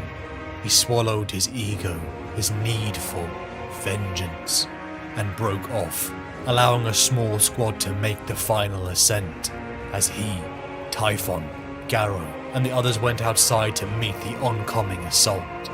Ranks of mortal men and women, marching beside fields of tanks, looked to the sky.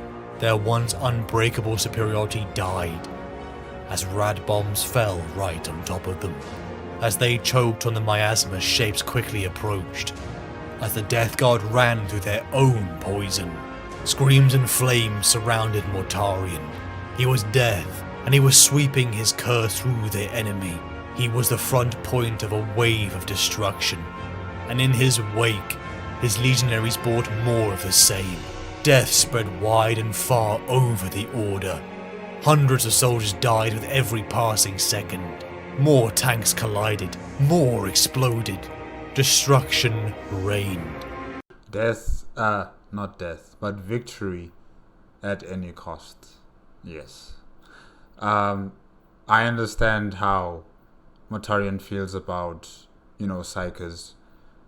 It's just such a shame that he doesn't also realize that not all psychers are the same.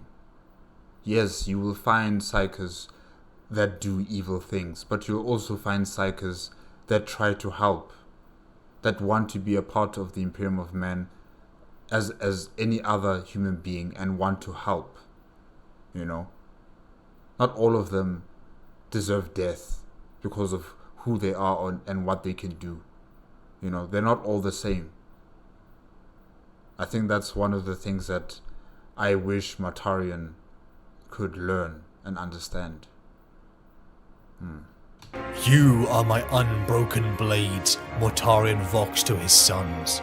Our losses make us stronger, for the enemy sees our indomitable advance, and knows we cannot be stopped. You are one with me, my sons, and I with you, the Barbarans and Terrans. Man, he sounds like a commissar. He sounds like a commissar, pushing his forces forward, giving them that galvanizing speech, giving them that strength. And he keeps saying, my sons, my sons, my sons. Oh, really, it must be reverberating around them, his Astartes, in their minds. And, they just feel like they're special. They feel like they're being loved by their father. Yeah. Yeah, you and the Emperor are the same in that aspect. You both like to say, my son, my sons, United by one man, unleashed death upon their enemy. They were Mortarion's sons. He loved them and vowed to keep them strong, tough enough to endure anything. The Order's reinforcements was repelled, buying enough time for the second contingent to complete their own mission. The Lords of Galaspar had been seized.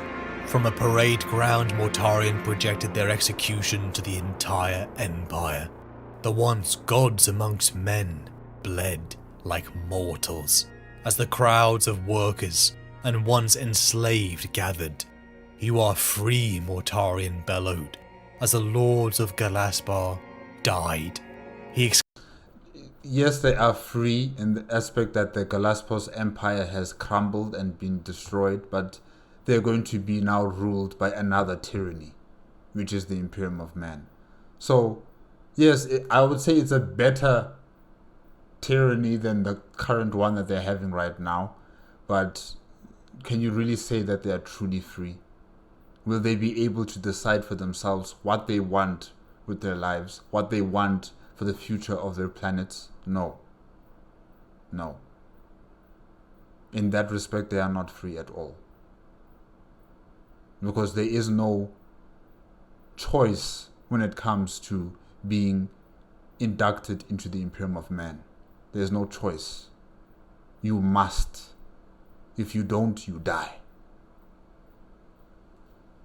Claims to the free, to hunt down the last of the Order in all the dark places they hid, burn all of their touch, all they valued, to the ground. A revolution spread across Galaspar and its system.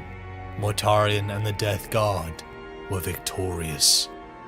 But others did not see it this way. A year after victory, Mortarion was summoned back. He stood in the wastes of Galaspar with his brothers, Horus and Sanguinius. Even now the idea of brothers seemed alien. They had been sent by their father to discover the truth of Galaspar. A retelling Mortarion gave, though his brother's responses enraged him. How did they not see? He had done in a day what would have taken years. How many Imperial lives had he spared? He had destroyed the oppressors. He had destroyed evil. Enough, Horus bellowed. Yes, the people were free, but in other respects they are not. They are traumatized. They have seen death in person sweep through their world. They do not know what freedom is. How could they?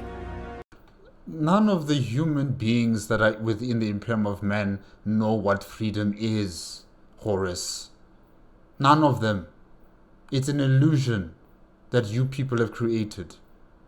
And when some planets decide they're going to break away from this illusion of freedom, the Imperium of Man sends their Astartes and the entire Imperial Guard to quash that rebellion.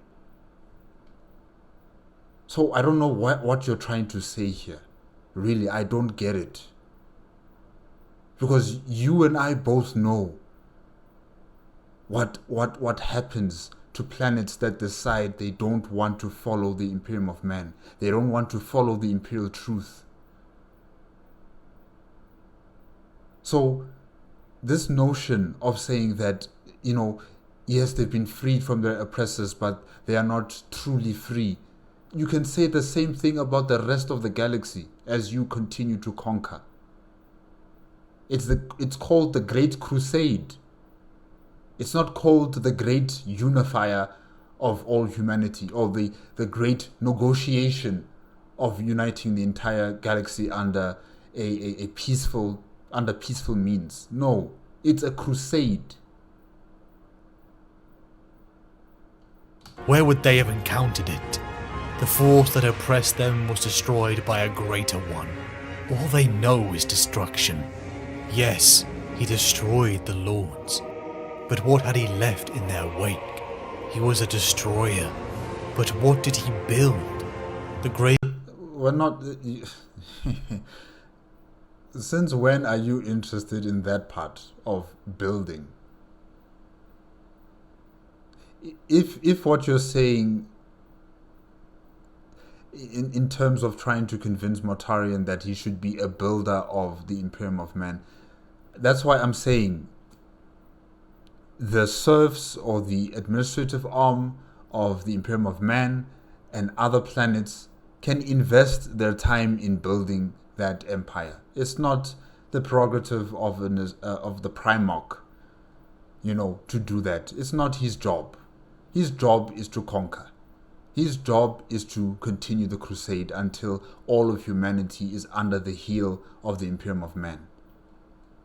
All these other administrative complexities can be dealt with by other people who are tasked, who are skilled in the arts of administration and bureaucracy. They can deal with that. The building part, I don't know, what do you want him to build exactly? Not everyone is like Rogel Dawn. Or should I say, not all the brothers are like Rogel Dawn, where he can build fortresses and make marvelous structures that will be protected and keep the Imperium of Man in some sort of like a safety and security. Not all of them are like him or like Perturabo. So this notion of him being a builder, I don't know, where do you get that from? The crusade was about more than this. He needed to be more than just the scythe that reaped the grain. He had to plant the seeds too, but Mortarion couldn't see it. This was not destruction. Barbarous was worse than this, and he and his people had survived. They have carved a path themselves. If the people of Galasbar couldn't endure this and come out strong and free, then they were weak. It was that look in Sanguinius' eye. I don't really agree with what Mortarion said there. Yes, this war, this conflict in the Gaspar Empire was terrible. People did die, innocent people did die. And yes, the administration and the government structure of the empire has completely crumbled. But it's not the end of the world. Humans are adaptable creatures. They will find a way to rise themselves up from this situation. We don't just give up because the government is dead. We don't just give up because our overlords are no more. Humans are not cattle. And that is something, it seems to me, that the Primarchs also just don't understand. Horus and Sanguinius. Yes, there will be, confusion and conflicts. But life will continue to endure and continue to exist. And the people there, they will find themselves. Don't give up hope on them because they don't have any sort of leadership structure. They will make their own. He hated it. It was the same look the Emperor gave him, like a tool who strayed too far from the path laid out for him. No, Barbarous had made him, turned him into a warrior. He was the Reaper of Men. He destroyed evil. Nekir built many things. The ability to create, to build, wasn't always pure. Mortarion and his legion found no praise from the others, but they didn't need it. The legion was unified and was set loose upon the stars to battle non-compliant colonies of man and Xenos. Just Mortarion and his legion. All these other people's opinions, it doesn't matter. It doesn't matter. To the furthest reaches of the growing Imperium, the Death Guard was sent, expanding the growing empire as the decades began to pass. For an approval he never sought, it began to frustrate Mortarion. How him and his legion were relegated to the sidelines, whilst others drew favour from their father. Easier campaigns, rewards and honours were lashed upon those such as Sanguinius, Dawn and Guilliman, whilst many such as him, Perturabo, and even Jagatai Khan were forgotten. Over the decades and many wars, Mortarion cut an isolating figure. There were many brothers he disliked, one he even hated, Magnus the Red, and his open use of vile sorcery, it disgusted him. Others he respected such as Ferris and Vulcan, and only one he looked up to, Horus, one who actually looked him in the eye and called him brother. The presence of Horus had been incredible even centuries ago, when they first met in the wake of Mortarion's discovery. Horus was a warrior. Horus had honour and bled beside his men, so he did not begrudge him when after 2 centuries of war he was named War Master. The Emperor was returning to Terra to work on something he didn't even deign to tell his sons. A lord keeping secrets. An unsurprising move, Mortarion thought. Once again the Imperium changed. Now they would all fight for Horus's attention. Above Ulanor, Mortarion and the Khan agreed on this sentiment. They could both see the squabbling of their brothers, and how they would fight for his attention, wanting to prove who was the best, who was the strongest. The Reaper of Men and the Warhawk of Chagoris both wondered. Who would be the strongest between them? Mortarion was content to leave the bureaucracy and growing administration, all the courtly excess at the heart of the growing Imperium far away. But one thing demanded his intervention. He was a genius of war, a tactician and a strategist with physical strength and stature far beyond any mortal man. But he was human. He felt joy, pain, brotherhood and love.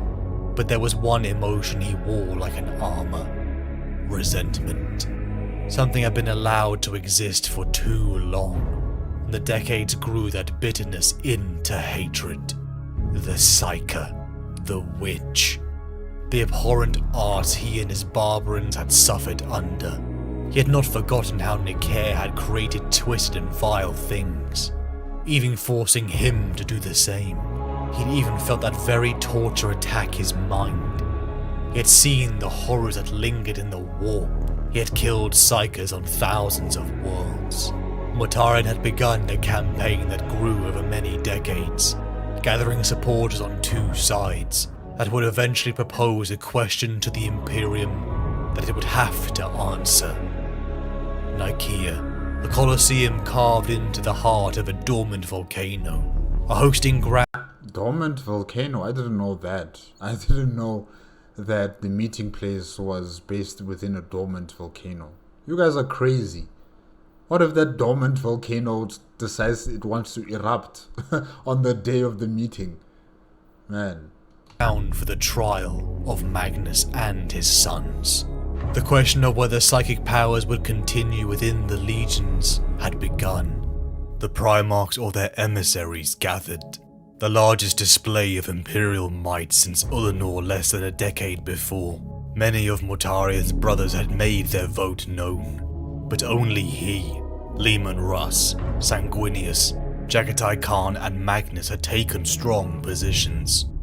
I like this image. I like how they're showing Magnus here and all the other Primarchs, on the stands, and then the Emperor all the way up there on his throne. Yeah, it's nice. Before the assembled court, Mortarion began his speech. He spoke of the horrors, the abuses of psychers they had encountered across the stars. He spoke of Old Night, the collapse of humanity millennia before, and the tyranny of unsanctioned rampant freedoms of psychers. Mortarion's mind was drawn back to Nicair. To channel the warp gave power to anyone, from the righteous to the downright hateful. It was corrupting. It turned people into oppressors, and for humanity to be free, its oppressors must die. Mortarion's speech drew many of the skeptical to his and Russ's banner, but the tide began to swing as he was followed by the oratory brilliance of his brother Magnus. He scowled at him throughout, as the crowd rose with Magnus's triumphant speech. The court of the Imperium was divided until he responded. The Emperor, called back from Terra for this nexus point in Imperial history, he looked into the mind of Magnus. He saw the abuses of trust and breaking of boundaries. Mortarion was right. Those who wielded such power would always be tempted. The tides of Imperial armies could not be trusted with such responsibility. The use of psychic power was banned throughout the legions, and Imperial will was enforced through the new rank of the chaplaincy. Mortarion's plight was victorious. As the legion split off to rejoin the war fronts of the Great Crusade, the Death Guard continued their battle across the stars, reaping a toll mountains high. Over 2 centuries of war, it had left the balance of the Legion different. Many of the Terrans had fallen in the line of duty, their ranks swelled now by mostly Barbarans. Yeah, that also usually happens with all the other legions as well. The Terran-born Astartes slowly but surely are being edged out, and they're being replaced by Astartes coming from the homeworlds of the Primarchs. Yeah, this happens to almost all the other legions as well. Traditions of the Dusk Raiders had all been forgotten, replaced by those born of Barbarous during the Overlord War. After each victory, as Mortarion had before, he shared a cup with one soldier. The drink of poison, a reminder that everything is a test. Life is a challenge that must be endured. Those who are not testing themselves every day are those who are already dying. He was comfortable only in the company of the Barbarans. They understood. They too had no love for such things as art and finery. Those were obstacles to strength, an indulgence of those who became oppressors. It was in the wake of Nicaea that Mortarion found he had a visitor, his brother Horus Lupercal. The two embraced, his charismatic smile charming his legion and in truth him as well. Horus had come to speak with Mortarion. About what? About what? Of something so important it could only be said in person. You don't say.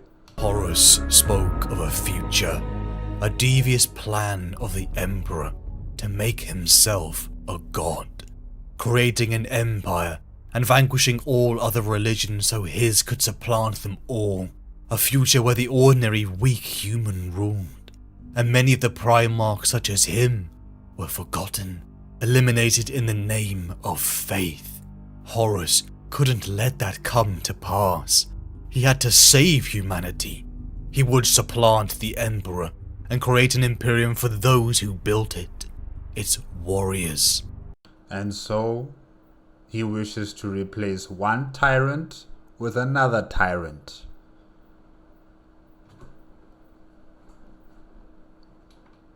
He needed him, Mortarion, to be humanity's savior.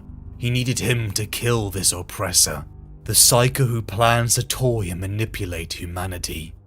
And I'm sure Mortarion could not be any more happier. Hearing this, oh, he must be celebrating. Could Horus trust him? Could he rely on him? Was he strong enough for this task? It was as if every word was handcrafted for him. Horus's revelation almost confirmed every dark thought he had. He lied to us. He was a psycho. He let Mortarion be taken, condemning him to grow up on Barbarous. He manipulated him to charge the summit. He stole his vengeance. He stole the opportunity of freedom for his people. He was just a tool, to be toyed with and then discarded just like Nicair would. Yes, you are just a tool. You are just a tool that's going to be thrown out once the job is complete. There you are 100% correct. And the part where you come to your own conclusion into why the Emperor sent you to Barbarous, that is incorrect. Yes, your capsule was taken by the Chaos Gods. But of course the Emperor has not told you this, and I've discussed this before. You know, that the Emperor should have been telling his sons the truth about what happened, so that they don't come to their own conclusions that are incorrect. But it's too late now. We are here.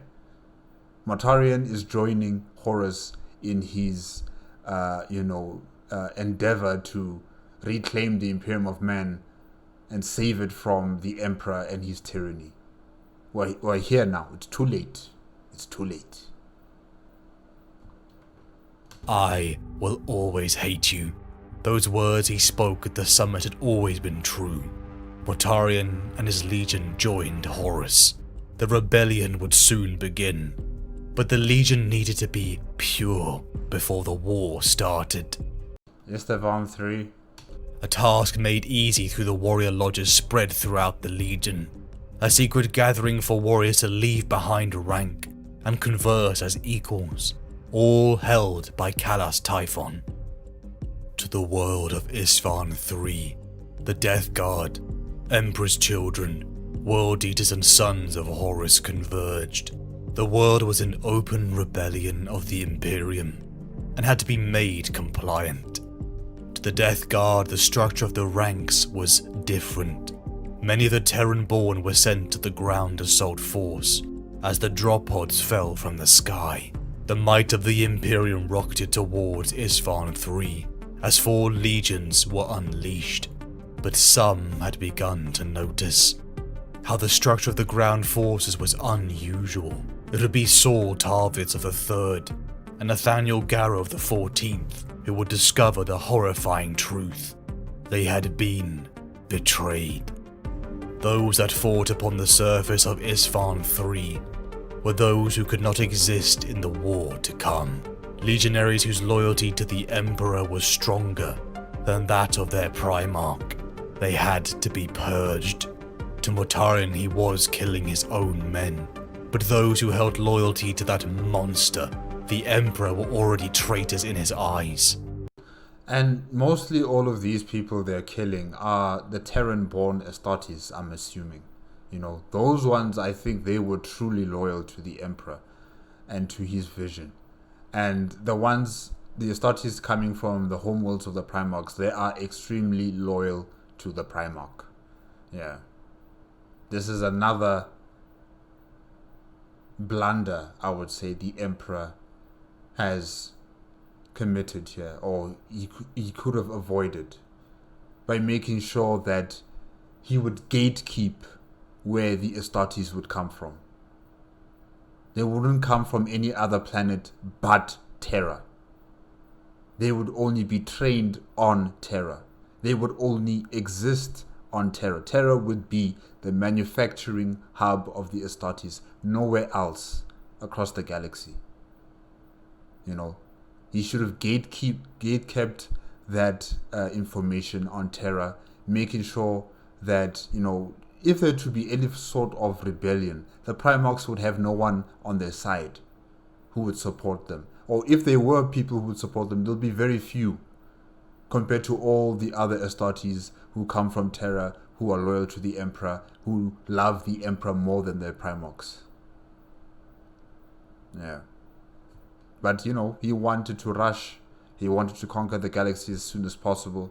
And therefore, he would need to spread the knowledge of how to make gene seeds and how to implant them into other human beings at a far faster rate than he would have on Earth. He needed to make a lot of these Astartes for their Primarchs, and the Primarchs to continue crusading across the galaxy. Oh well. They had been the finest warriors he'd ever commanded, but for the ultimate victory he was willing to make the hard decisions. He loved his sons, those that were worthy enough to follow him and his teachings. The virus bombs fell from the Legion's ships. Isfahan III bloomed in a wave of fire. Mortarion watched as the world died. How many worlds had he seen die since Galaspar? But what should have been a physical and spiritual cleansing of the Legion, the opening gambit to launch the civil war that would rock the Imperium, it was spoiled as the fires faded and the Life-Eater virus had finished devouring the billions of people and soldiers. Great bunker doors opened. The Loyalists lived. And now you must make this personal. A miscalculation that had to be dealt with. Mortarion and his Death Guard drop-podded to the scorched surface of Isfahan III. The Lord of Death led his troops against those he had betrayed. The battle lasted almost months in a brutal close-quarter guerrilla warfare.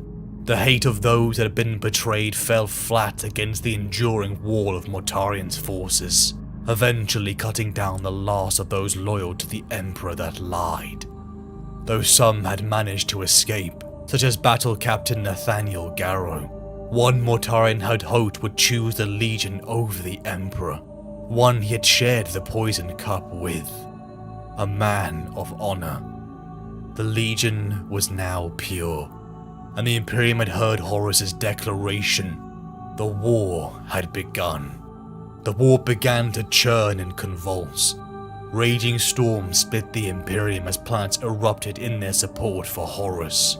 To the world of Isfahan V, the traitor legions assembled.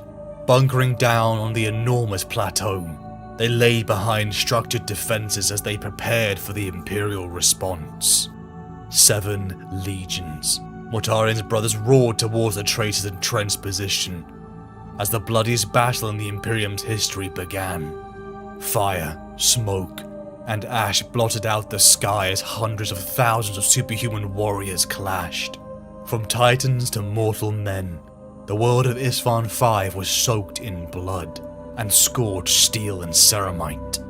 Mortarion, Typhon, and the Death Guard clashed against Vulcan and his salamanders. The Reaper of Men endured the brunt of an Astartes assault, as he brought down his Reaper's scythe into the very soldiers he had fought side by side with over centuries of the Great Crusade. The traitor line almost buckled until the Loyalists retreated. Hoping to meet with their reinforcements, the Loyalists were met with silence, as the Alpha Legion, Iron Warriors, Night Lords and Word-Bearers turned upon them. Legions and Primarchs died as a second betrayal was revealed. Mortarion looked to Horus as the traitors stood in the ashes of their victory. Death to the false Emperor. The Imperium was going to burn. Mortarion and the traitor legions left Horus's side to burn the path towards Terra, but Mortarion began to forge his own path, making his way towards the world of Prospero. He's gonna have his talk with Jagatai. Yes. And they also fought on Prospero, if I'm not mistaken. Said the Primarch Mortarion, planting the heel of his enormous scythe into the dust. Mortarion. The Khan replied, nodding in acknowledgement. This is not your word. nor yours, and yet here we both are. Wait, why is Jagatai Khan talking like that? I don't remember him talking like that in the previous video that the Amber King made, centered around Jagatai Khan. He didn't talk like this. But it's okay, it's okay. If you come for Magnus, he is no longer here. I came to find you, brother. Things have changed.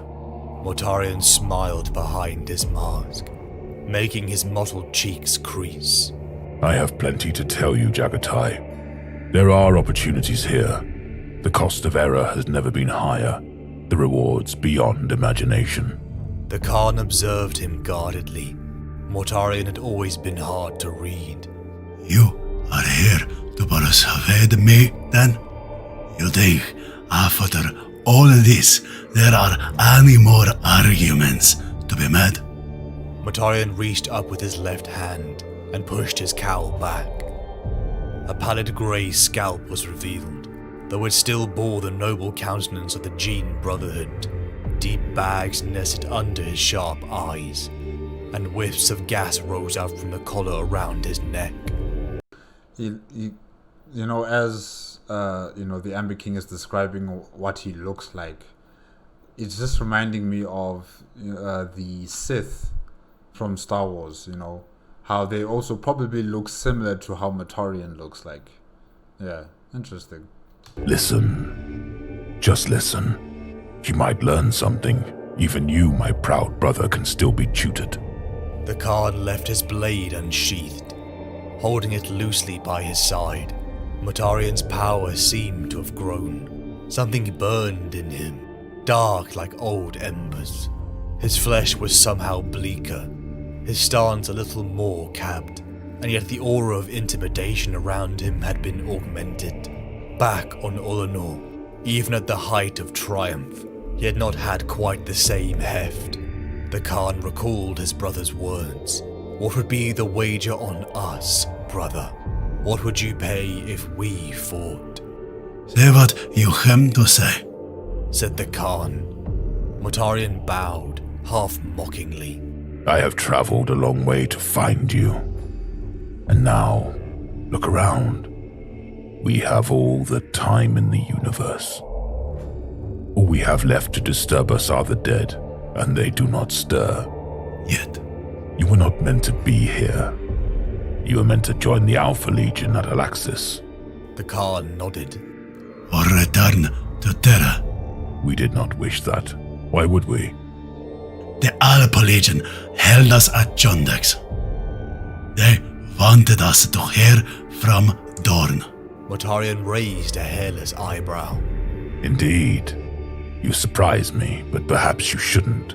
It seems that Alfarius is never wholly of one mind. He plays a dangerous game. His own intrigues will throttle him. So, are you? Why not me, brother? I assumed it would be Horus. Vanity. He has many things to keep him busy.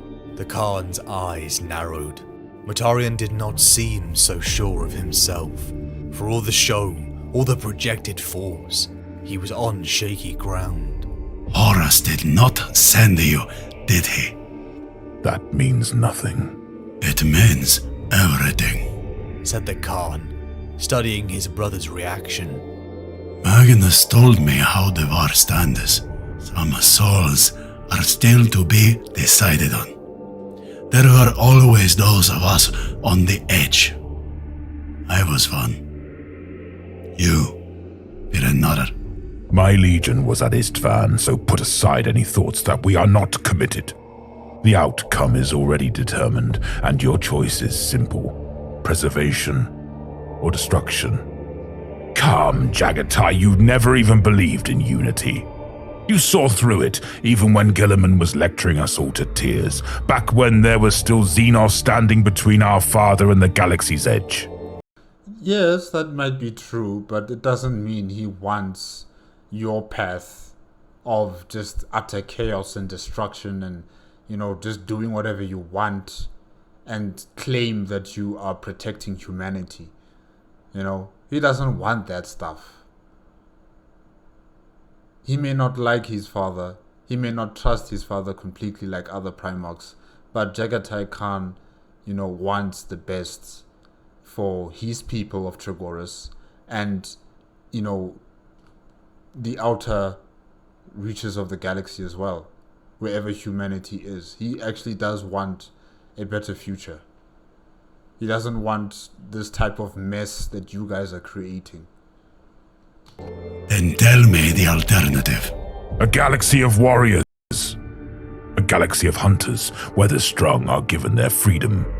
A galaxy in which there is no dead hand at the tiller, constraining us, lying to us. And all this led by Horus. He's the start. He is the champion, the sacrificial king. He may burn himself out to get to Terra. He may not. Either way, there will be room for others to rise. Mortarion drew closer, and the Khan smelt the chemical tang of his armor. You should never have thrown your lot in with the Angel Brother, let alone Magnus. I hated to see it, the three of you getting dragged in deeper. I always thought you'd break away, see through it, get tired of the hypocrisy. They were never hypocrites. No? Mortarion exhaled a parched laugh.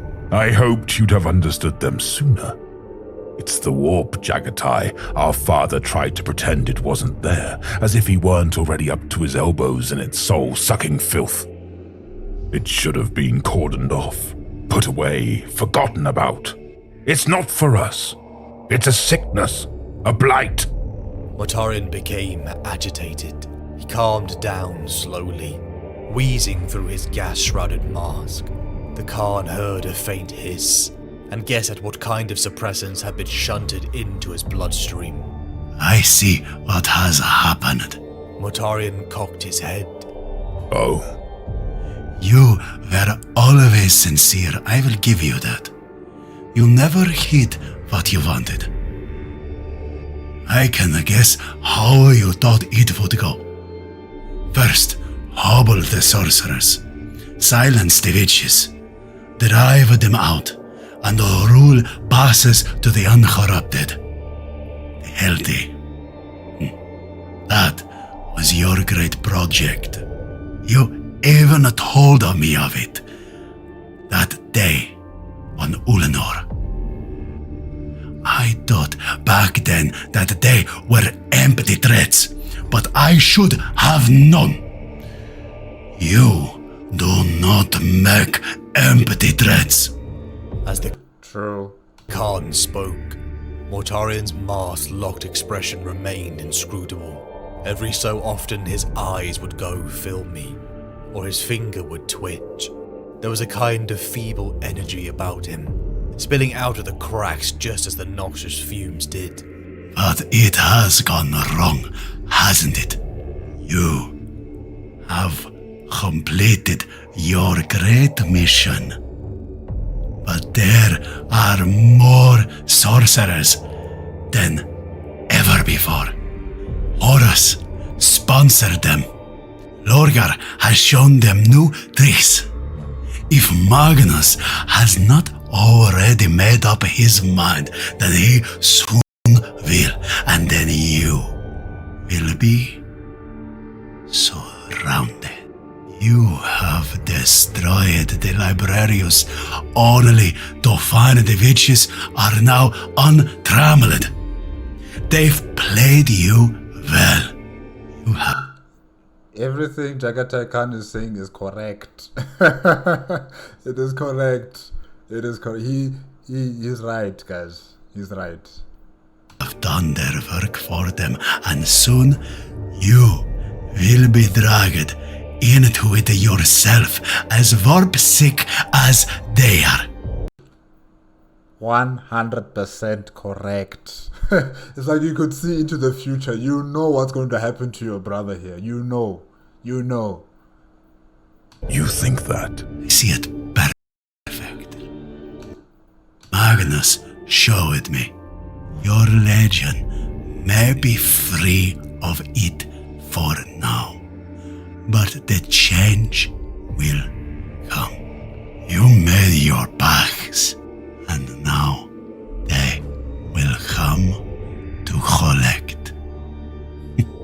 you fool. Mortarion stiffened. His eyes blazed with anger for a second, quickly quelled. You do not. And that is why you came to find me. You've run out of friends. Who will stand with you against the Ether Weavers now? Angron? What an ally. Horus, good luck. The Khan gazed at Mortarion disdainfully. Jagatai, this guy. Hey, no. Oh gosh. Oh, Jagatai, I didn't think you'd make me laugh like this, man. Oh. You have tasted the fruits of treachery and found them bitter. Don't drag me into your ruin. You are on your own. Let him cook. Brother. Mortarion's expression fractured behind the mask, shifting into an enraged snarl.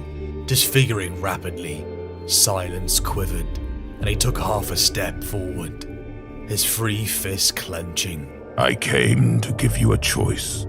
Mortarion said, keeping his voice under control with some difficulty.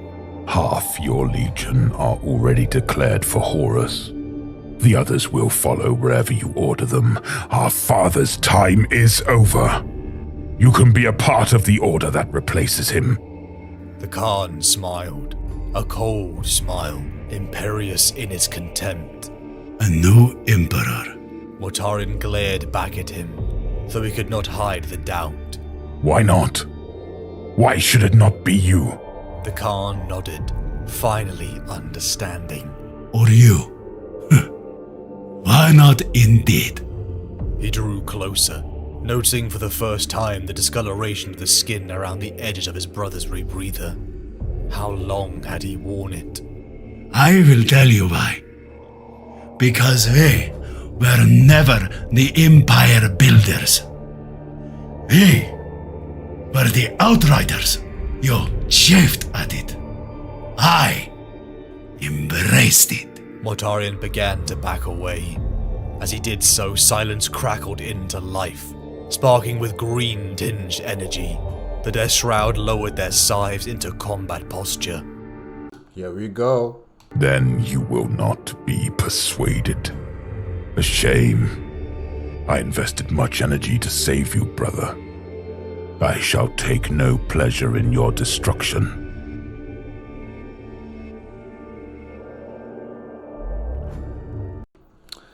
Yeah, no.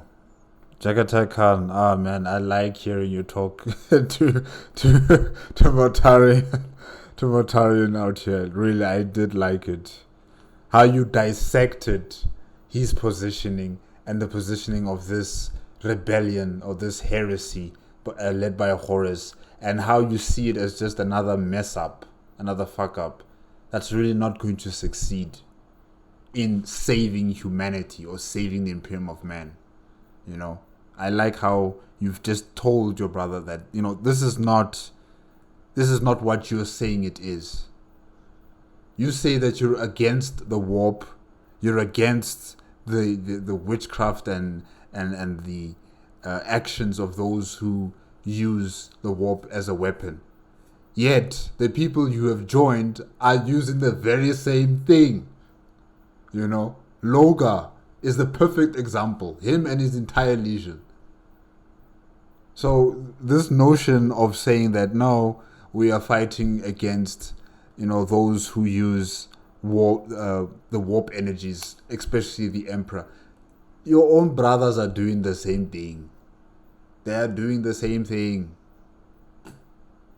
The hypocrisy.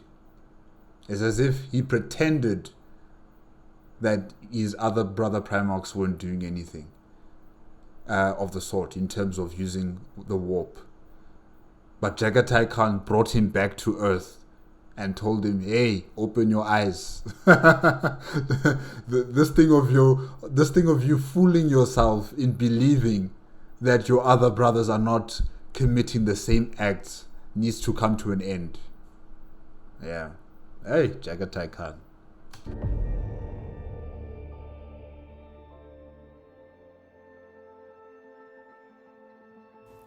For humanity to be free, its oppressors must die. The driving force of betrayal Mortarion clings to. His hatred for the Emperor has allowed Horus to manipulate him, because deep down, despite his visage, his terrifying gaunt features, his lack of ostentation, Mortarion believes himself to be a hero, something he would never admit out loud. He casts himself as the hero, slaying the great evil that is the Emperor. Horus has shown him that the Emperor has lied to him about the true nature of the warp. He is in association with these so-called gods in order to become one himself. He can't separate this view of a father lying, oppressing, plotting. It's the scars of a life under that monster Nekher. He was a tool then and he is a tool to the Emperor now. But as this betrayal has unraveled, he has seen more how his fellow traitorous brothers use the warp for their own ends, making pacts with demons and using foul sorcery. Don't worry, you're going to join them too. He starts to believe that he will topple the Emperor, and then perhaps he will be forced to turn upon his brother when the end comes. And for that to happen, he needs allies. In the ashes of Prospero, he approached Jagatai Khan, a brother like him treated as an outcast. The Death Guard and White Scars, a force that would cover each other's weaknesses. They would be unstoppable. Mortarion has always tried to solve his problems physically, as if he's trying to prove something. Like he's better than those who use sorcery. Like it's part of his hero's journey that the Emperor ruined on Barbarous. He attempts to sway Jagatai, but the Warhawk sees through him. How his hatred of the Emperor has blinded him. How he has framed it in his mind as liberating humanity from an oppressor. But he is simply surrounded by more monsters and sorcery than ever before. A path that could have left Mortarion to be more than just the Reaper's scythe is forever closed to him. Jagatai tells him he is a fool, and he is destined to fall to the very things he despises.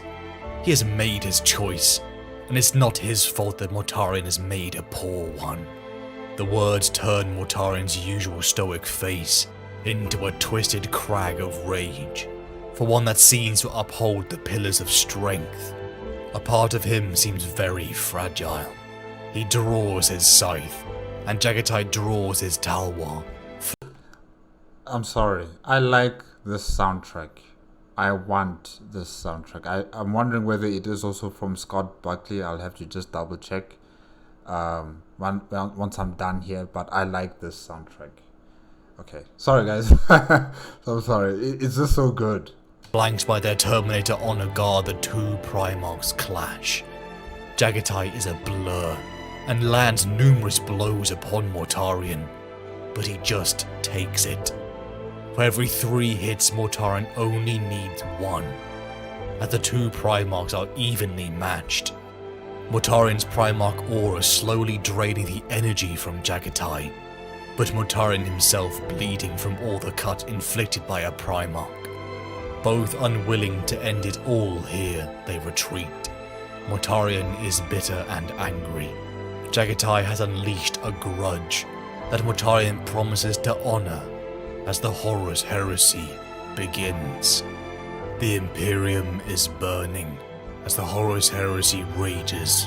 Loyalties are divided. Warp storms ravage the galaxy that hamper travel and communication. Despite being centuries from the challenging life he had on Barbarous, the lessons of Nekher, the ones he had grown to revile, had made a mark upon him. If you know the truth of something, then you can destroy it, and that is all you need to hold true power. A lesson Mortarion took to the truth revealed by Horus before the heresy had begun. He hated the warp and the power that came from it. And yet, there's no way for you to traverse space without using the warp. You know the ironies. He had tried to sanction it with the Edict of Nicaea, but now, as much as it disgusted him, he had to understand this power in order to better combat it. Yes. To better hate it. It began in a trickle, a collection of dark materials, fragments, and artifacts he hid within a secret laboratory in his flagship. A shameful secret he kept from his men, even from his first captain, Kalas Typhon, who he... Look at you, Mortarion. Keeping secrets, are we now? Huh? had seen use psychic power long ago on Barbarous, when they had ran from Nicaea. But his brother, his friend, had kept that power buried in the centuries of the Great Crusade, as all the Death Guard librarians had been ordered to do. Mortarion despised what he learnt, and yet in a sense he enjoyed learning the secrets the Emperor had kept from him, as if he stripped his power from it. And then it happened. As the Death Guard began to purge the Prosperine system, he encountered a demon, possessing the body of a mortal woman. The creature attacked. Mortarion was in a stalemate, until he felt her power surge within him. Latent psychic abilities blasted from the Reaper of Men. Oh my gosh, look at you. Look at you. You are a psyker. Welcome to the club. Banishing the creature back to the warp. A wave of emotion flooded Mortarion.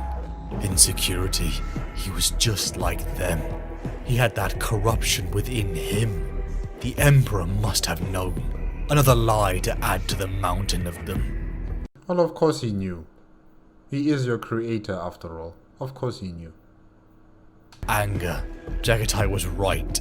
Mortarion had some touch of the Inferior. The very power his traitorous brothers consorted with. He knew it now. He had heard the dying screams of the demons, and its hails to some plague father, some blessed grandfather. Grandfather Nurgle, aka Papa Nurgle.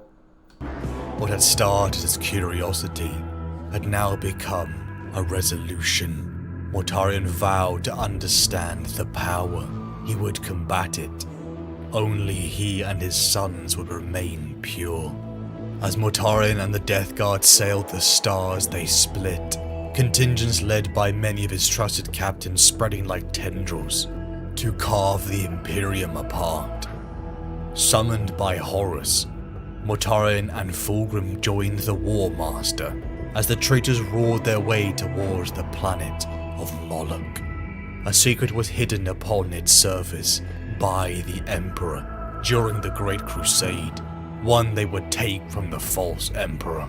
Mortarion, Horus and Fulgrim fended off an assassination attempt upon the War Master at the Battle of Dwell, finally reaching to the skies of Moloch.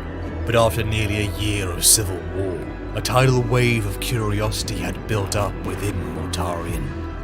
His power, his knowledge of the warp was theoretical. He needed to be stronger. How would he next endure an attack from a demon? The creatures the Emperor claimed were fiction in his imperial truth. Above Moloch, Mortarion utilized his materials. He had spent a lifetime on a world where monstrous creations of rogue geneticists and spirit-channeling corpse whisperers had haunted the fog-bound crags of Barbarous, where monsters truly worthy the name were wrought into very being. But the shameful truth he had never told anyone was that he had fashioned a few of his own monsters under the tutelage of Nicaea. Wow. Wow. Shocking. Ignatius Grugor, a Death Guard, the second captain long dead due to Nathaniel Garrow and the flight of the Eisenstein, was now twisted into a demon. The life-eater virus bound within him.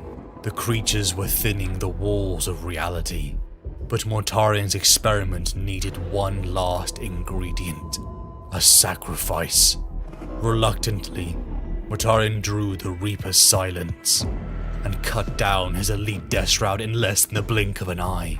The demon that was Ignatius Grugor erupted into the inner sanctum of Mortarion's ship, only to be bound and captured moments later. It disgusted Mortarion. He had observed toxins and plague most of his life. He had endured the worst of it. But the mewling, psychotic, corrupted creature was by far the most disgusting thing he had ever seen. He was right to capture it, to better understand how to control and combat this abomination. It was a sacrifice for the Legion, even as he bent over the corpses of his sons and wept. He unleashed the creature upon the Imperial-held surface of Moloch, ravaging the planet and binding his dark secrets back into his vault. To the surface of Moloch the three legions launched themselves, mopping up the last of Imperial resistance. The three Primarchs approached their target, only to be ambushed by a Raptor fire ship. The three demigods fought side by side, under a hail of munition that pounded their armor and the dust at their feet. Mortarion waded through the wreckage, unbroken as ever, the black blade of silence unlimbered and trailing a length of burning chain. He roared something in the heathen tongue of his homeworld as he ran towards the edge of the dome. He hurled silence like an axeman. The great Reaper blade spun and hammered into the heraldic fist upon the nearest gunship's galley. He braced his heels in the shattered dome as Mortarion hauled the chain attached to Silence's heel. The gunship lurched in the air, but the Death Lord wasn't through with it. Cannons roared from the ship, driving Mortarion back. Plates sheared from him, blood arcing in sprays. But still Mortarion pulled upon the chain, dragging the gunship closer. He was the Pale King. There was nothing he could not endure. The ship was ripped apart as the three brothers pressed on to their prize. A gate, a passageway directly into the warp. Man, that one gunship really did a number on them, but it seems that Mortarion really took it personally. You know, he went to such lengths just to destroy it. Oh. His brother, the War Master Horus, stepped through, only to emerge seconds later. He looked like he had aged, something thought impossible for Primarchs. Horus had followed in the path of the Emperor, and had emerged with power that matched the Master of Mankind. Yeah, he made his deals with the Chaos Gods. They signed the contracts and the documents. They shaked hands, and they said, "Welcome, new employee, Horus Leprechaun." All knelt before the War Master, even Mortarion. Was this the example? One who had successfully bound the power of the warp as a tool? Or was this the placation of an obstacle Mortarion would have to deal with after Terra had fallen? I just don't know how you're gonna beat your brother, Mortarion. I just don't see it happening. Not Horus. He's at the level of the Emperor now, I think. And the Emperor is already far stronger than you, Mortarion. So I don't see it happening. As the Imperium burned, Mortarion and the Death Guard raised worlds and hunted down loyalist elements, but it felt directionless. In truth, the presence of the Death Lord had been minimal. He hunkered down in his inner sanctum. Mortarion almost didn't want to admit just how ravenous his desire for knowledge had become. He devoured learning now, with the fervour of the long famished. He crafted weapons and toxins, harvested creatures for his own arsenal, ones he would use upon the loyalist forces. The thinning of reality allowed whispers to plague his thoughts. He was shown visions in his dreams, obvious lies that even he saw through, but still it all took a toll. It toyed with him. But at times he would remember himself. He would catch a reflection and be reminded of the monster Nicair and what he suffered on Barbarous, Many times Mortarion raged at what he was doing. He smashed the vials and tomes with the fury of a Primarch, only to eventually return to his studies after a while. Man, he's really in some sort of internal conflict. His desire for learning about more knowledge about the warp, and his past memories of Nakia and how he abused him, how he treated him so badly, and also how he looks at the Emperor in the same light as Nakia. Really, it's a conflict happening inside him that it seems he's definitely going to lose. He's definitely going to lose it. His pursuit for knowledge will consume him. His proximity to the warp will eventually break him. He warred within himself, from liberator to oppressor, to the empowered Mortarion he needed to be in this conflict. He justified it. He kept the Legion pure, whilst he endured the burden of this knowledge. Psykers were forbidden. All of them were handed over to Typhon, a brother, a friend who had been absent for years. Uh-oh. Absent for years? With all those Psykers? Uh-oh. So Mortarion had no one but himself to explore the dangers of the warp. In union with Captain Eidolon of the Emperor's Children, a traitor host was convened. Mortarion saw the changes to his brother's legion, the ostentation and corruption, all weakness. The warp was abhorrent, fit only to be used as a tool, not embraced like this. Jagatai Khan, the great Khan, had left him with scars since that day on Prospero, a grudge that would finally end as the 5th Legion's forces were finally surrounded. The 14th had been hit hard by the mobility and guerrilla tactics of the White Scars, but over time they had adapted. They had endured the brunt of it, and now they would face their wrath. The Death Guard and Emperor's Children fleets, like spikes of shadow, pierced through the warp, emerging into the cornered position of the White Scars. Jagatai would die by his hand. He would make him suffer for his words on Prospero. He prepared himself to kill a brother. There were others he despised, Magnus, Sanguinius. Only he and the Khan had been the outsiders, the neglected, but he was prepared for this. He had resolved to kill 2 fathers. What was a brother to that? Ordnance fire ballooned from all ships. As the titanic battle began, the 3rd Legion ships raced on ahead, losing cohesion with Mortarion's forces, a disunity that only seemed to grow over the years of the Heresy. I mean, you guys are chaos. Don't expect yourself to be working together, hand in hand, like brothers, like how you used to in the Imperium of Man. You guys are chaos now. You do what you want. You do how you want to do it. You follow your desires. Your desires control you. There is no cohesion. The only form of cohesion that exists is your service to Horus. If it's not Horus, then you guys just do whatever you want. Chaos. Desperate boarding actions from both sides led to brutal and bloody melees within the tight ceramide corridors. Mortarion felt his heart quicken. He saw his brother's flagship and eagerly awaited the confrontation coming until a rift opened behind the 5th Legion. This was not the warp. It was something else, a tunnel that turned this last stand into a chase. Mortarion pushed his fleet to the limits as the White Scar vessels crossed the event horizon. Oh yeah, this is when Jagatai Khan's I forgot who it was. I forgot who sacrificed his life in order to open a rift for Jagatai Khan's fleet to enter into it so that they could continue on their journey back to Terra. I just forgot the name of the guy who sacrificed himself. But yeah, I remember this battle in particular.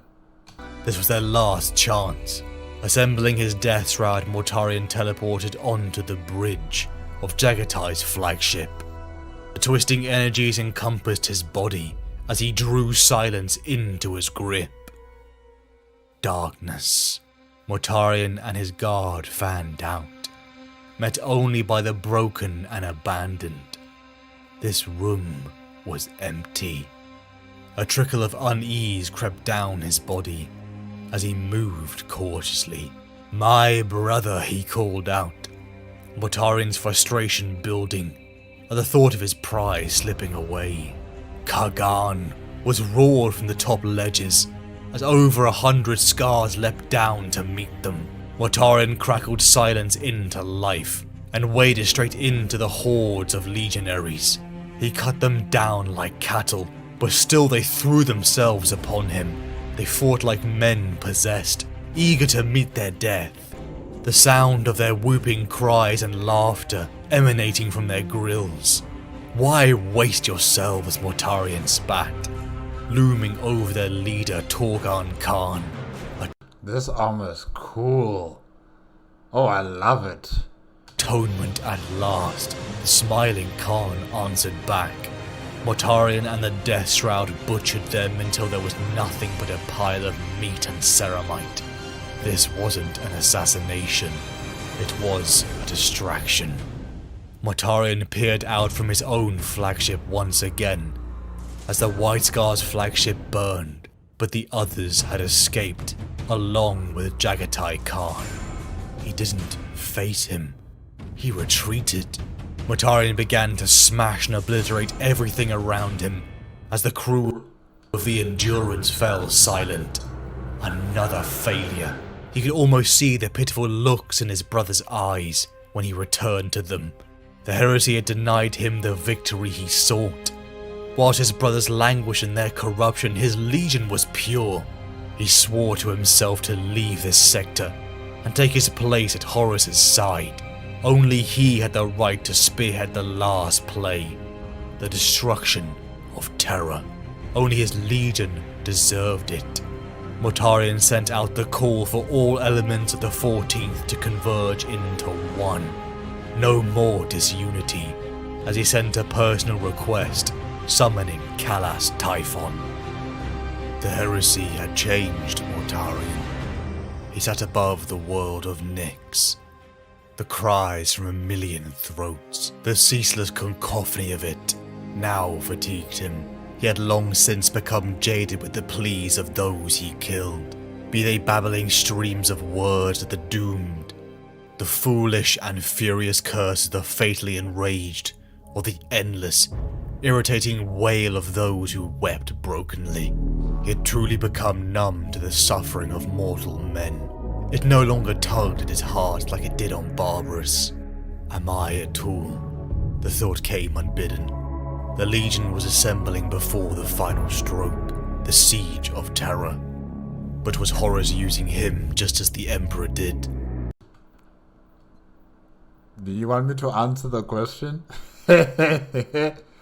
Mortarion strode through the crumbling and burning ruins of the world of Nyx, striding towards the throne room.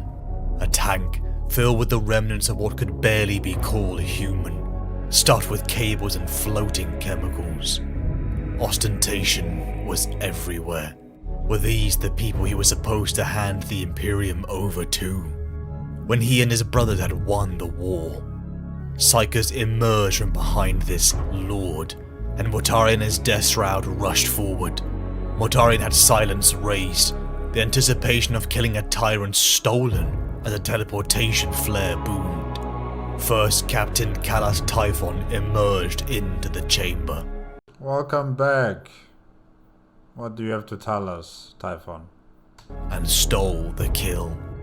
Mortarion had many brothers, but only one true one. The man who had been by his side on Barbarous, the one he had saved. Kalas Typhon. He respected him. He valued his counsel highly, as one who could cut to the truth, one who would treat him as an equal. But his disappearance since the Heresy started, his disobedience had finally irritated him too much. Typhon looked at his brother, his Primarch. He could taste the psychic stain in the air around him, the spore left behind by deliberate contact with the warp. For all Mortarion's hatred of the Immaterium and the force that swam in its depths, he had seemingly willingly exposed himself to such powers. Typhon had spoken to the chattering menaces and monsters in ghostly places, hearing rumours of how the Reaper of Men had defied his own revulsion to satiate his desire for knowledge. After all, knowledge is power. Perhaps the reward was so much sweeter because he despised it so. Barbarous was gone, Typhon told him. Destroyed What? by the lion. It was a bitter pill to swallow, but in a way Mortarion felt glad it was destroyed. For all it had forged him and the Death Guard, he hated it. The Legion were his chosen family, and they were here, and that was all that mattered. Wow, just like that, hey? Just like that. The Mortarion I knew, or I remember, fought, and he knew that he was probably going to die against, his adoptive father, Nakia, He fought for the people. He loved his people. And now that person is gone. That person no longer exists. Long gone. He doesn't even shed a tear for his homeworld. The very place where his legion comes from. Wow. Upon personal request from Kalas Typhon, Mortarion joined him upon the Terminus Est, Typhon's ship. A show of unity for the combined legion now heading towards Horus, and then Terra. From the ship's throne, Mortarion led the cohort of ships into the opening maw. A tear into the warp uncurled as the Death Guard entered, but immediately spikes of unusual energies flowed over the fleet. Many of the mortal crew screamed in agony. Something was wrong. Weakness, Mortarion thought. Looking upon them, he conferred with his captains. Sabotage, maybe. His eyes flickered to Typhon, who asked permission to investigate. A pang of mistrust touched Mortarion. Something was different about his brother. He looked paler, sickly somehow. He's a demon. But he crushed it. He had to trust him. After everything they had been through, they were the sons of the overlords, the outsiders. They'd always had each other's back. It's not like he has anyone else now, He can't trust anyone else. No one else trusts him. All he has is his legion. His homeworld is gone. He has no choice. After not long, Typhon returned, barging into Mortarion's chambers in a manner not befitting of a subordinate. Because he's a demon. The first captain presented the perpetrators, the navigators. They were the source of the strange energies.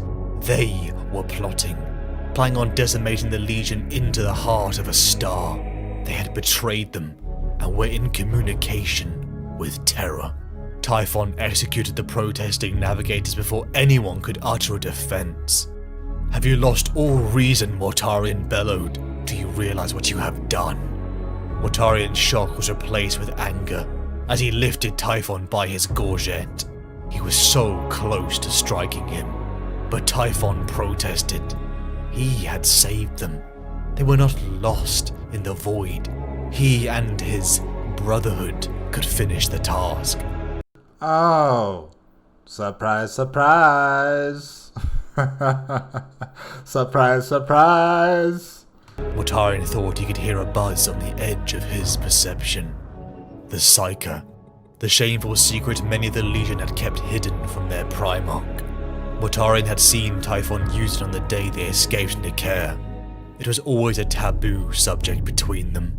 But what choice did the Legion have now but to use its shameful weapon? Typhon and the Psykers of the Legion were let off their leashes.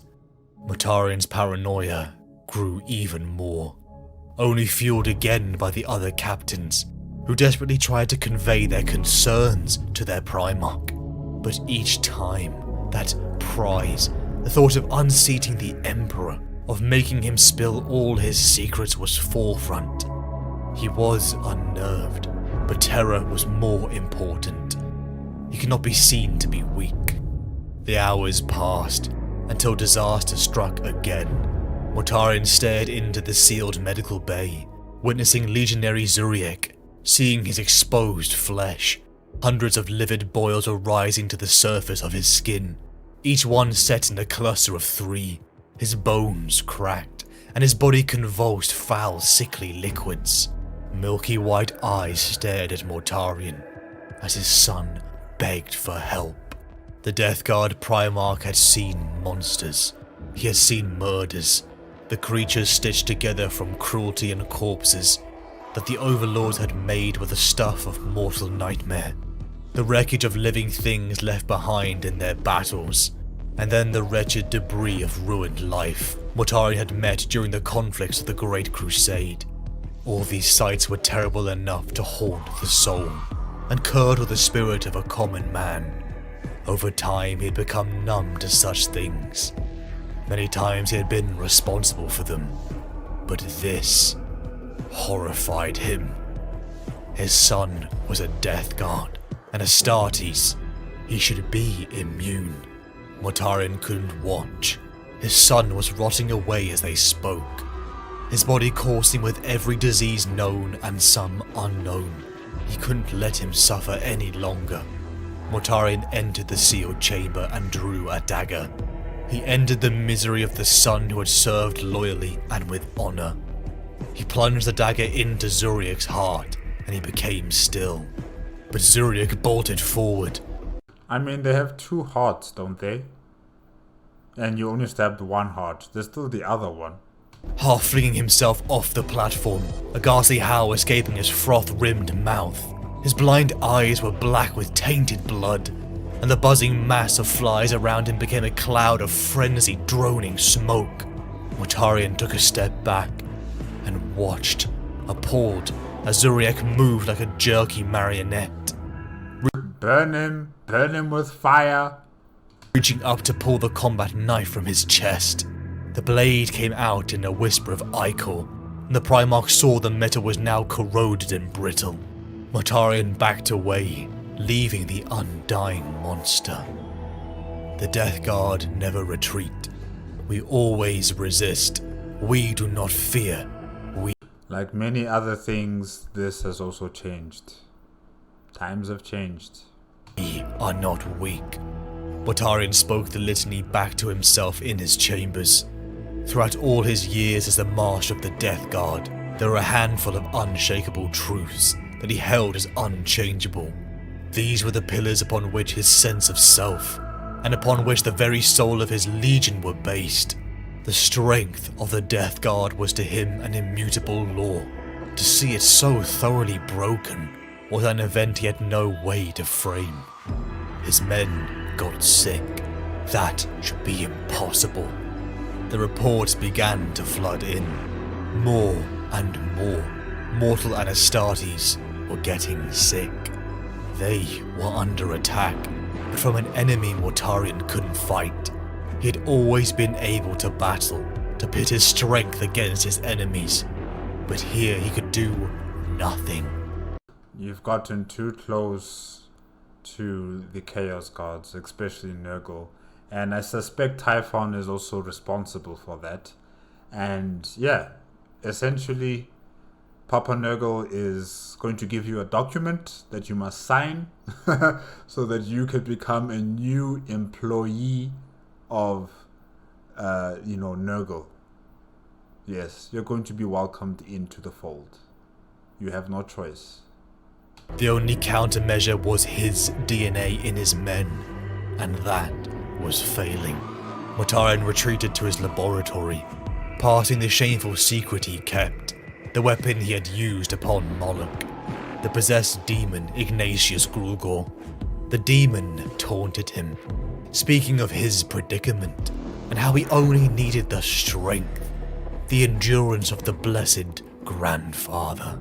Mortarion didn't want to hear it, but the demon taunted him again of how Typhus was beyond his grip. Typhus? Typhon? Mortarion had had enough. It was clear he had given Typhon too much leeway. The demon offered his oath as Mortarion stalked away. He was dragging them out of the warp no matter what, and if Typhon tried to stop him, he would kill him. With conviction, Mortarion strode through the Terminus Est. All around him were the sick and diseased, spreading onto the entire Legion.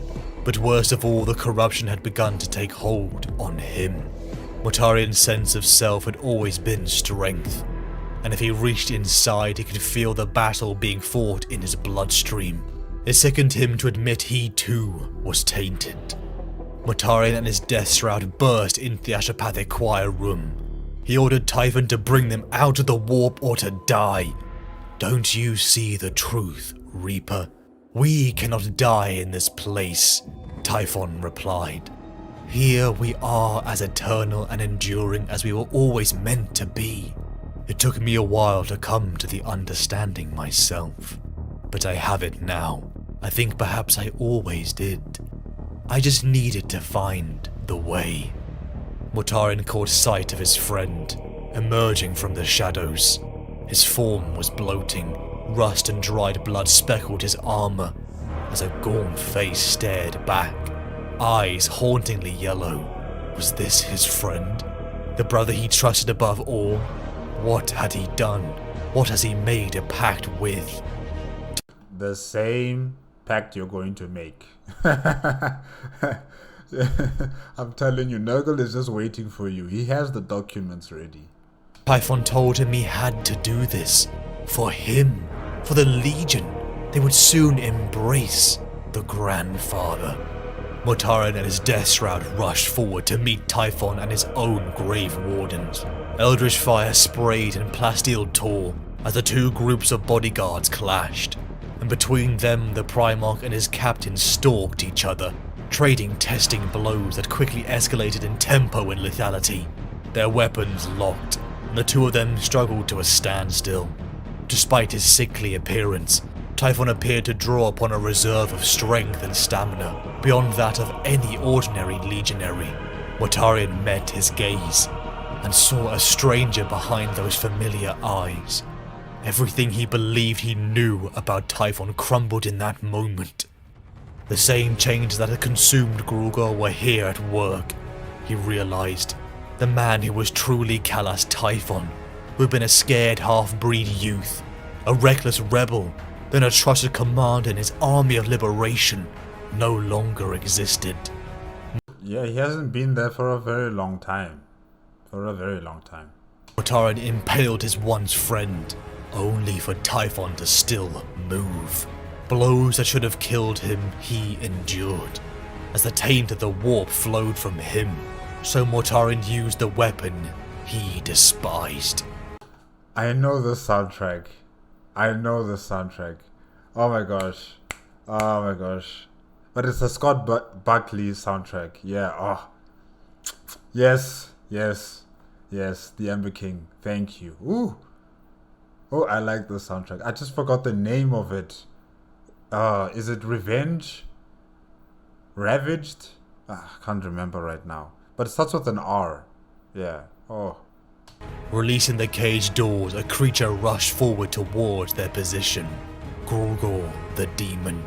Mortarion activated the creature's oath, and he watched grim-faced as the demon spawn strangled his comrade, ignoring every blow that Typhon rained upon it. Finally, Typhon began to choke and splutter, as oily matter spurted from his gagging mouth, and the monstrous tear in his body. Kalas Typhon died. Again, the first captain's body convulsed. Raw psychic power burst from him. A wave of toxins and flies filled the chamber, as the very air became choked with spores and decay. Typhon was dead, and what emerged was that which could never die. Herald of Nurgle.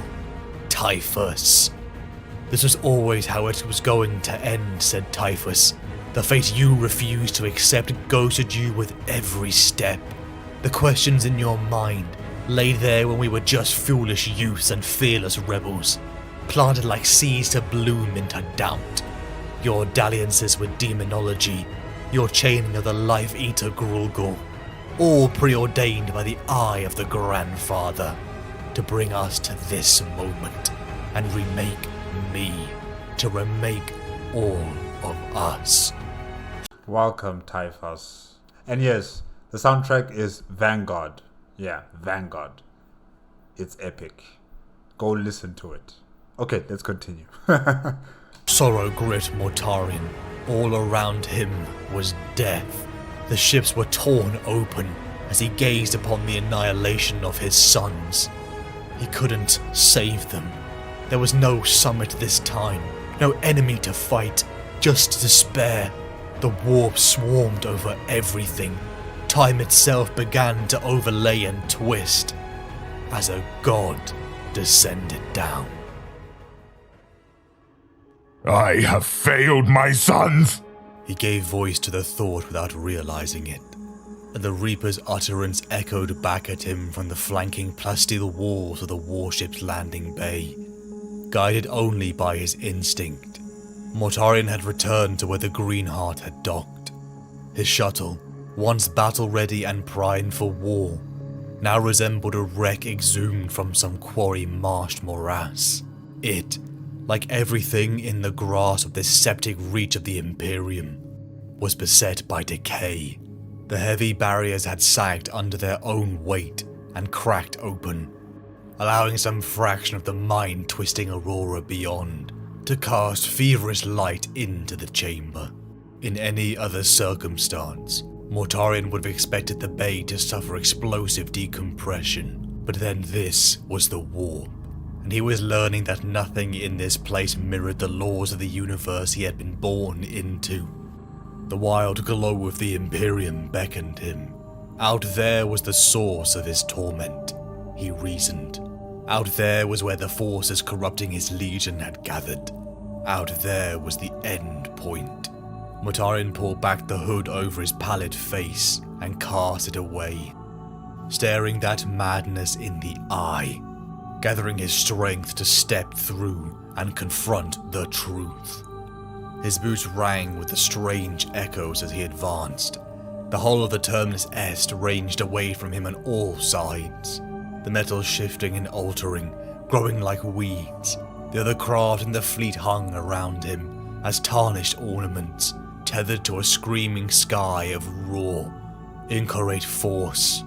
Writhing colours made of delusion and impossible horizons folded away into infinity. But there was one unchanging constant. Mortarion saw the sketch of what might be a god's face. Upon the form of three glaring eyes in a forbidden triad. It was grit by the truth that it had been waiting an eternity for this moment to come. Unbidden, the Reaper of Men's black and total despair took physical form around him, in a cloak as dark and hollow as the void between stars. The war in his blood seethed, burning him from within, and here, Mortarion's hate and misery, every last iota of his rage and melancholy, took shape in a single demand as he bellowed into the warp. It was a cry of pure frustration, a spear hurled towards cruel fate and everyone who had ever condescended to name themselves as his father. What do you want from me? When the answer came, the buzzing timber and the distant, papery touch of the voice on his flesh was familiar to him. Defiance alone is not enough. Mortarion's heart seized in his chest. He recalled the first time he believed death was upon him, upon the blighted crags of Barbarous, and the moment his deepest despair had first showed itself. He failed that day, betrayed his promise to his kindred and his world. He had fallen while another stepped in to take the glory that had been rightly his, and the shame of it had never dimmed. Then, the unfinished words were left incomplete, but now they were spoken in full, and the truth the Reaper of Men did not wish to face was made undeniable. To defeat death, you must become it. To endure beyond all, you must submit. If you wish to be granted deliverance from your agony, you must surrender your soul. Is this Nurgle talking? Oh, he doesn't sound like a father, like Papa Nurgle or Grandfather Nurgle. He kind of sounds like an uncle. He sounds like a young uncle, but anyways, it's fine, it's fine. I remember. Do I? Is anything in this place real? Two parts of Mortarion's spirit warred. Decay against defiance. Submission versus rebellion. The future battling the past. The vast and terrible shape hove closer, taking on definition. The form of it was Protean, a huge colony creature of writhing viral clades. Given dimension and singularity, it reached out for him, a colossal, leprous claw with 3 talons spreading wide to envelop Mortarion's sight. Upon the degenerated skin of it was the Triad sigil, repeating over and over in fractal profusion, the same as the cluster of boils that manifested the Primarch's exposure to the Chimera virus. My champion, I will give you all you wish. A dominion of your own that can be shaped to your will. You will be what you always wanted to be. All you need do is take the mark. Take it and swear loyalty. Out past the rusting dock cradle, where Greenheart's creaking space frame lay suspended. Swear your loyalty to me. Bowed down upon one knee, Mortarion could not hold his gaze towards the black, blasted mud of Barbarous, and he looked up into the shining eyes of the newcomer. The stranger's words seemed to stop the passage of time. An aura of power, vast and barely contained, crackled about him. He looked into Mortarion's eyes and saw into the murky depths of his soul, to the lost and forgotten places within the Reaper of Men, kept hidden even from himself. Mortarion's jaw stiffened. He did not want to be an open book. He did not want to. Give your fealty to the Grandfather. Bowed down upon one knee, Mortarion could not hold his gaze towards the rusted, broken steel of the Terminus Est, and he looked up into the menacing eyes of the great entity that swallowed the wild sky. The god thing's utterance made the strings of reality hum and resonate. A dark ether of corruption was falling like thick sleet, thickening the space around him.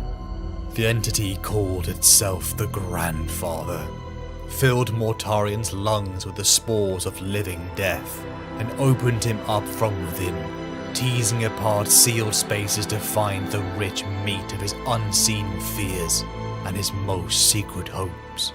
Mortarion's fists clenched. He could feel his soul stripped bare. There was... You have chosen the only path you can. You have chosen the only path you can, said his father, said the Grandfather. You are my son. You are my champion. You are my tool. And I have waited so very long for you. And this day's dawning has been long awaited. You are my son. You are my champion. And I have waited so very long for you, and this day's dawning has been long awaited. And you are my tool. Time and moment, past and present, the futures of them crumbled and turned into sand, smothering Mortarion in the else-when. He was there on Barbarous, and it was decades gone, and he was here in the utter insanity of the Immaterium, together and separated, divided and merging. His father, the Emperor of Mankind, his patron, The Lord of Decay Nurgle beckoned him, offering Mortarion what he could not refuse. His oath and his honor forbade him from taking any oath from this moment forward. He had sworn to bend the knee to the stranger at the lodge if he could not defeat the High Overlord, and he had vowed to protect his Gene Sons and his legion beyond all else. Mortarion struggled, frantically trying to grasp the truth and the lies, desperate to separate the ragged, deathly present from the echoing, ashen past. Which was his reality, or were all things true? What price is an oath given in madness? What do you want, my son? What do you want, my champion? The voices merged into a single titanic reverberation, through his bones and physical form, into the bounds of the turbulent and unique psyche. I want to endure. Then rise. Rise, Mortarion. There is a brotherhood awaiting you out in the stars, the like of which you cannot comprehend. And with it, a purpose that will illuminate the galaxy, a crusade upon which your name will be etched into eternity. Then rise. Rise as a prince born of death. Vengeance awaits you in the realm of men, and with it the blackest, most dire purpose. A slaughter by which your name will be feared until the last human soul fades to entropy. Mortarion said the vow without reservation then.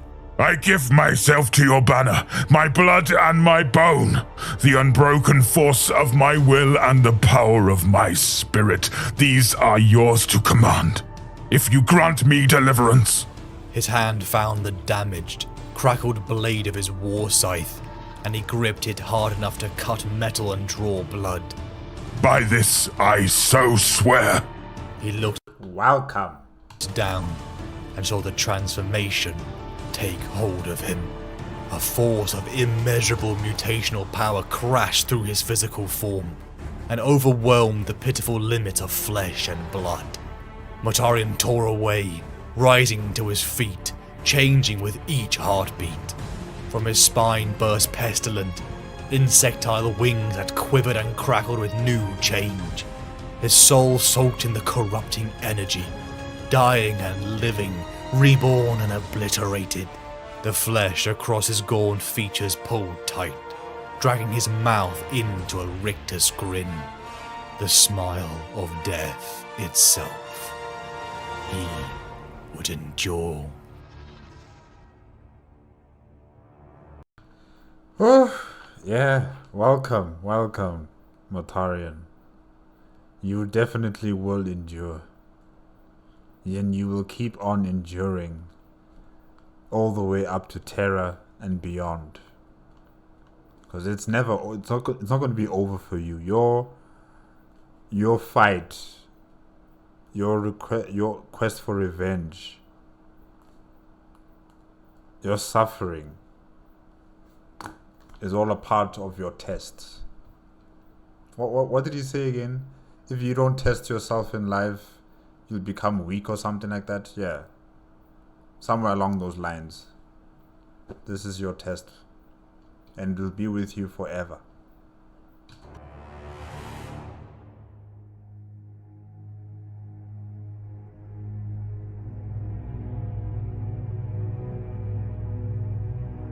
Three times in his life, Mortarion was forced to submit to the will of a tyrant with latent psychic powers. The warp bleeds over reality as Mortarion kneels before a god, the Grandfather Nurgle. In his despair and love for his legion, his sons, he pledges his loyalty to the god of chaos. The moment overlapping with the memories of his father, the Emperor, Mortarion is transformed. His Primarch form bloats and cracks. He sprouts insectile wings and is riddled with pox and disease. Maggots and pus ooze out from his monstrous form. But he is stronger now than he has ever been. His body can endure anything, and in a way he revels in this power. His sons are made strong too. They would... And you know, even if his Astartes were not afflicted and, you know, they weren't slowly being, you know, killed, it was just going to be a matter of time that he would, you know, sell his soul to Papa Nurgle. It was just going to be a matter of time. You know, the fact that his sons were suffering and he had to make a choice to try and save their lives, it's neither here or there. Eventually, because he's been dabbling with warp, you know, technology or warp knowledge, one way or another, he was going to serve Papa Nurgle. No escape. Endure more punishment than any Astartes could. They are the extreme embodiment of their legion's ideals. And yet despite the front that Mortarion presents to his legion, that he has chosen this path, he is in deep pain.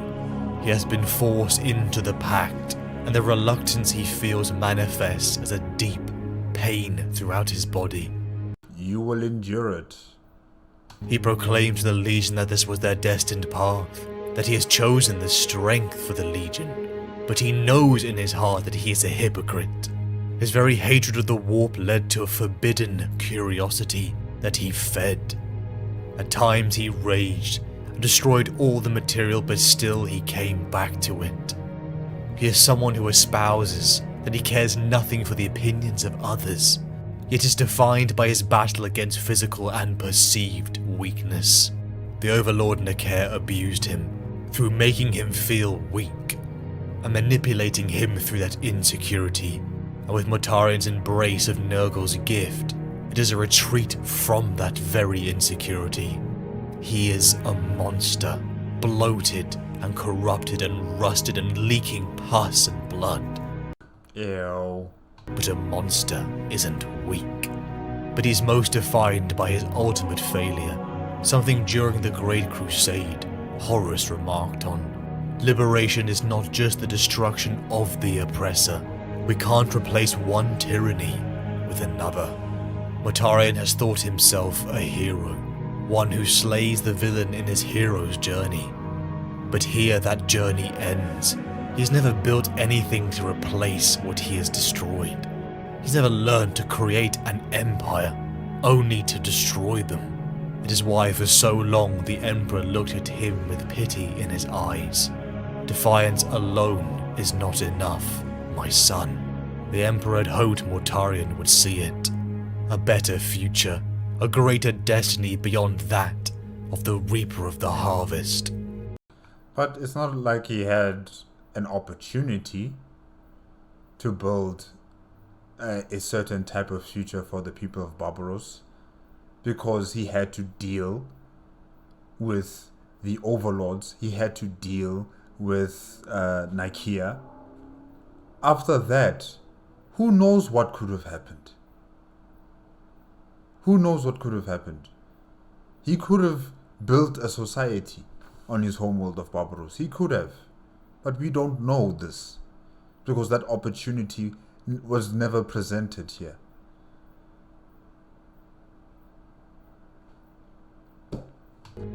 If we are not strong, we will not win.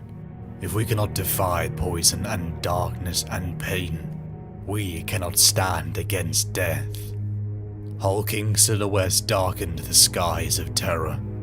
Hundreds of rusting warhogs burst forth into the skies around the great bastion of the Emperor's Imperium, soiling the darkness with their presence, as the rays of faraway Sol fell upon their blighted hulls. Daggers of corroded metal that had once been proud symbols of the 14th Legion poured out, and wove among one another as carrion flies would swarm about a hunk of bloody meat.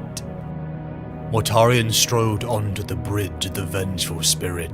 Flies and decay flowed around the hulking form of the Primarch. Going onto one knee, his bones cracked and popped, All Yeah, oh my gosh.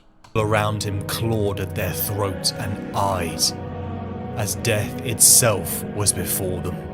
From a taut, skull-like face, two milky white eyes looked upon the War Master. Mortarion was here, ready to begin the siege of Terra. From the boy who secretly wrote in secretive journals, trapped within his prison fortress on a world that was just as toxic as his adoptive father, Mortarion had returned to the place of his creation, not as a son or a general, but a monster. Infused with the power of a god, the Emperor told him didn't exist. The hulking, rotten forms of the Death Guard were given the honor that was promised, and were the first to land upon the world of Terra. The bloodiest and most brutal siege in Imperial history had begun. The very skies were clogged with ash and fire, creating a faux permanent night, as the mortal to superhuman warriors slaughtered each other.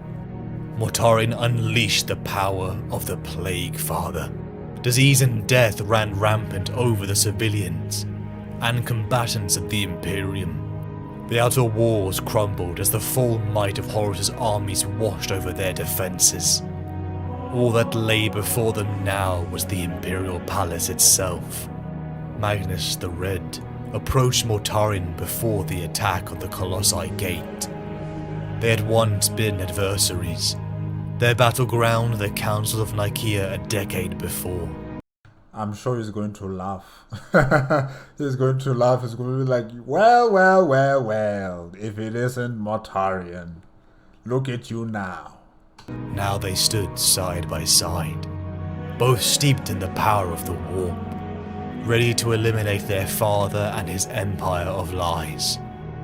Magnus told him that he forgave him. Your suffering gives you power, the sort I promised from the start. Your submission was not weakness.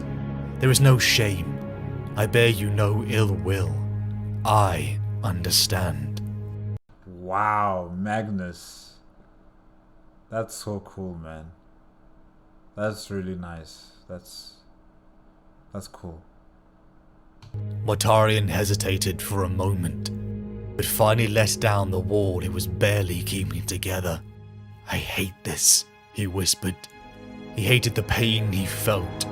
For all he could endure, this was becoming too much, and he couldn't confide in anyone. His only friend, Typhon, was gone.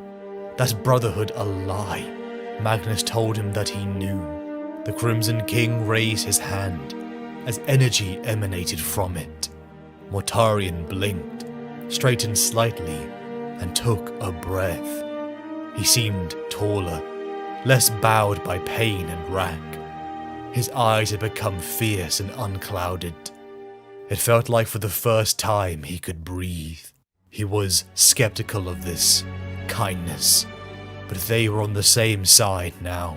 The pain was because, as always, Mortarion was stubborn. His reluctance to embrace Nurkle's gifts was a crutch. He was a psyker. A demon had taught him that. But before he couldn't bring himself to use that power, but to embrace it now. He felt it truly. It wasn't just the strength. It was life. Unending. Undying. A cycle of rebirth. He was beautiful in a way. He felt the joy of a madman, the joy from the freedom of sanity. Mortarion felt renewed, and led the Legion once more on to the last bastion of the Imperium. The siege continued, but despite victory after victory, the forces of Horus had begun to fracture. Some lost interest, such as the Emperor's children. Others, such as Perturabo and his Iron Warriors, abandoned it, unwilling to be Horus's meat shield. Like I said, you guys are chaos. You do what you want, when you want, how you want. You follow your own desires. There is no cohesion. There is no unity in the chaos side. You guys are just chaotic. It's to be expected. Whilst the Imperium suffered, it held on. Mortarion could break their walls, but nothing was quite sweeter than breaking their spirit. Look at them. They grasp at every tiny spark of life, desperate and afraid in all their thoughts and deeds.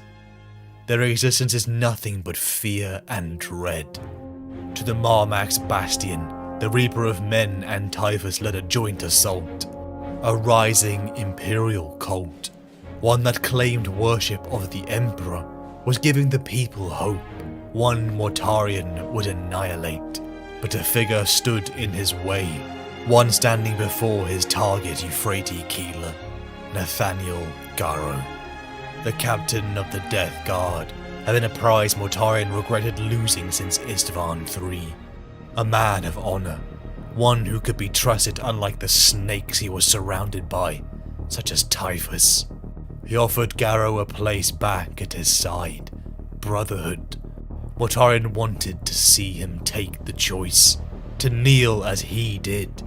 He offered the poisoned cup, the Legion tradition, one they had shared decades ago. But Garrow refused. He drew his sword Libertas and lunged at his Gene Father. Mortarion toyed with him. His strength and endurance was far beyond what he was before. To be in his very presence it caused flesh to rot. But Mortarion underestimated the will of Garrow and took a wound. No, this was meant to be his humiliation. Mortarion, enraged, summoned a host of flies. If Garrow wouldn't serve willingly, then he would puppet his body for him. Garrow began to splutter and falter, until a glowing light filled him. The Gene Sun was renewed, and desperately attacked Mortarion again, only to be impaled upon silence. The body of Garrow slid down the blade, as Mortarion stared at him. He was weak. The gifts of Nurgle would have made him survive this. No, he dies free. He's not going to be some slave to another tyrant or another entity. He's not going to be that. No, he dies free. He's free. While you are stuck here, rotting in your pain for all eternity. He is free. He won't have to, experience what you are going through. Wherever he's going in the afterlife of the warp or wherever, you'll be by the Emperor's side, probably. How could he deny this bounty? With the last of his strength, Garrow thrust the broken blade of Libertas into Mortarion's neck. The demon Primarch howled as he felt the sensation of burning score his body. He flung the corpse of Garrow to the ground. Mortarion was victorious, but the wound Garrow had inflicted weakened him, weakened the tether of his immortal demon Primarch form to the material universe. In the wake of Garrow's death, Mortarion vowed to break the Defenders. The very presence of him and his legion created a miasma of dread, one that had built up over the months of the siege. It drained the mortal defenders of the Imperial Palace, many being driven to madness or succumbing to defeat in their minds.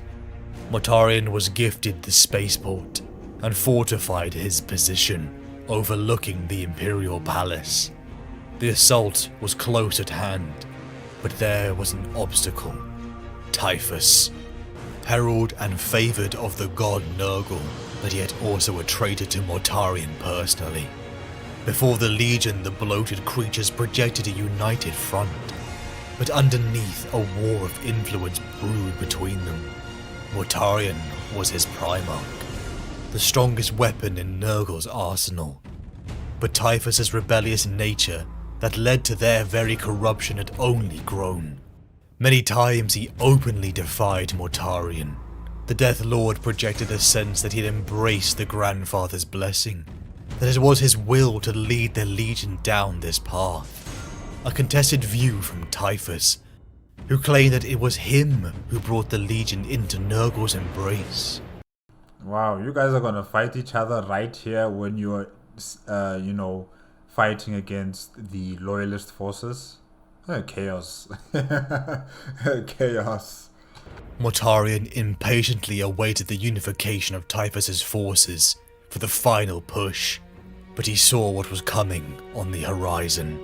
Through the scarred black night of Terra, illuminated only by ordnance and fire, the Imperium was sallying. The white scars and a legion of Imperial tanks plummeted towards the Lion's Gate spaceport. Jagatai Khan was coming. The white scars worked in pacts, taking 2 of them to put down even one enlarged Death Guard. This was their last play. There was no attack and retreat. Jagatai Khan and his men pushed through the Death Guard's defences, both sides caring not for the injuries and pain they took. The brutal battle raged through the layers of the spaceport, until finally Mortarion saw his brother again. Once more the brothers would fight. But it was different this time. The Lord of Death had burst free from his old bounds, becoming grotesque and monstrous. He wore a human form only in outline now, his body inhabited by a ramshackle armor of corrosion and decay, a gaggle of loosely held panels and mouldy fabric, seemingly liable to fall apart at any moment. The air around him was acrid, suffused with a foulness that turned the stomach and made it hard to breathe. He was ruined and yet exalted, crippled and yet stronger than he had ever been. Their old duel upon the sands of Prospero meant nothing. The 2 brothers launched themselves at each other, but the Khan fell back first. They exchanged more blows, rapid, heavier, and faster. All around him the roar of a broader combat filtered up from the decks below, a chorus of screams and explosions that could not be filtered out. Their strikes accelerated, ramping up swiftly until the blows were exceptional in their heft and precision. Again Mortarion sped up, his old solitary replaced by a phasing, shifting, demonic velocity. The whistling arcs of his scythe hissed with unearthly voices, wounding the atmosphere itself even as the Khan ducked away from its lacerated edge. When that warp-forged steel connected, the impact was bone-breaking, mind-jarring, a collision of dimensions as much as solid matter. It was clear Mortarion utterly outmatched the Khan, his demon Primarch's monstrous strength overpowering him. But Jagatai began to talk. Lost your footing, as well as your judgment? You are already defeated. You have become what you hated. The 2 brothers kept swinging. Keep on cooking, Jagatai Khan. They were out in the open. A storm raged. Green lightning snapped down in the high reaches of the spaceport. Below them, the bulk of the immense fortress spread out in a panoply of jump stages and terraces. Every inch of it was fought over now, a million points of light exposing white scars and Death Guard at one another's throats. Mortarion's wounds were shallow, but the Khan's body and armor was breaking down. But still the Khan taunted Mortarion, the Death Lord's frustration growing to near rage. You know nothing. Nothing of sacrifice. Nothing of denial, Mortarion spat. You were the spoiled child, whining about the need for structure as the rest of us built an empire. You were shown the nature of the galaxy and you turned away. Mortarion's rage built more. He slammed the scythe down and nearly broke the Khan's trailing leg in 2. I embraced it. I embraced the pain. I looked a god in the eye. The broken mess that was the Khan looked up into Mortarion's face and chuckled. I should have taken on the Legion Master.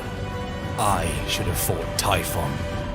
I absorbed the pain. Jagatai mewed out.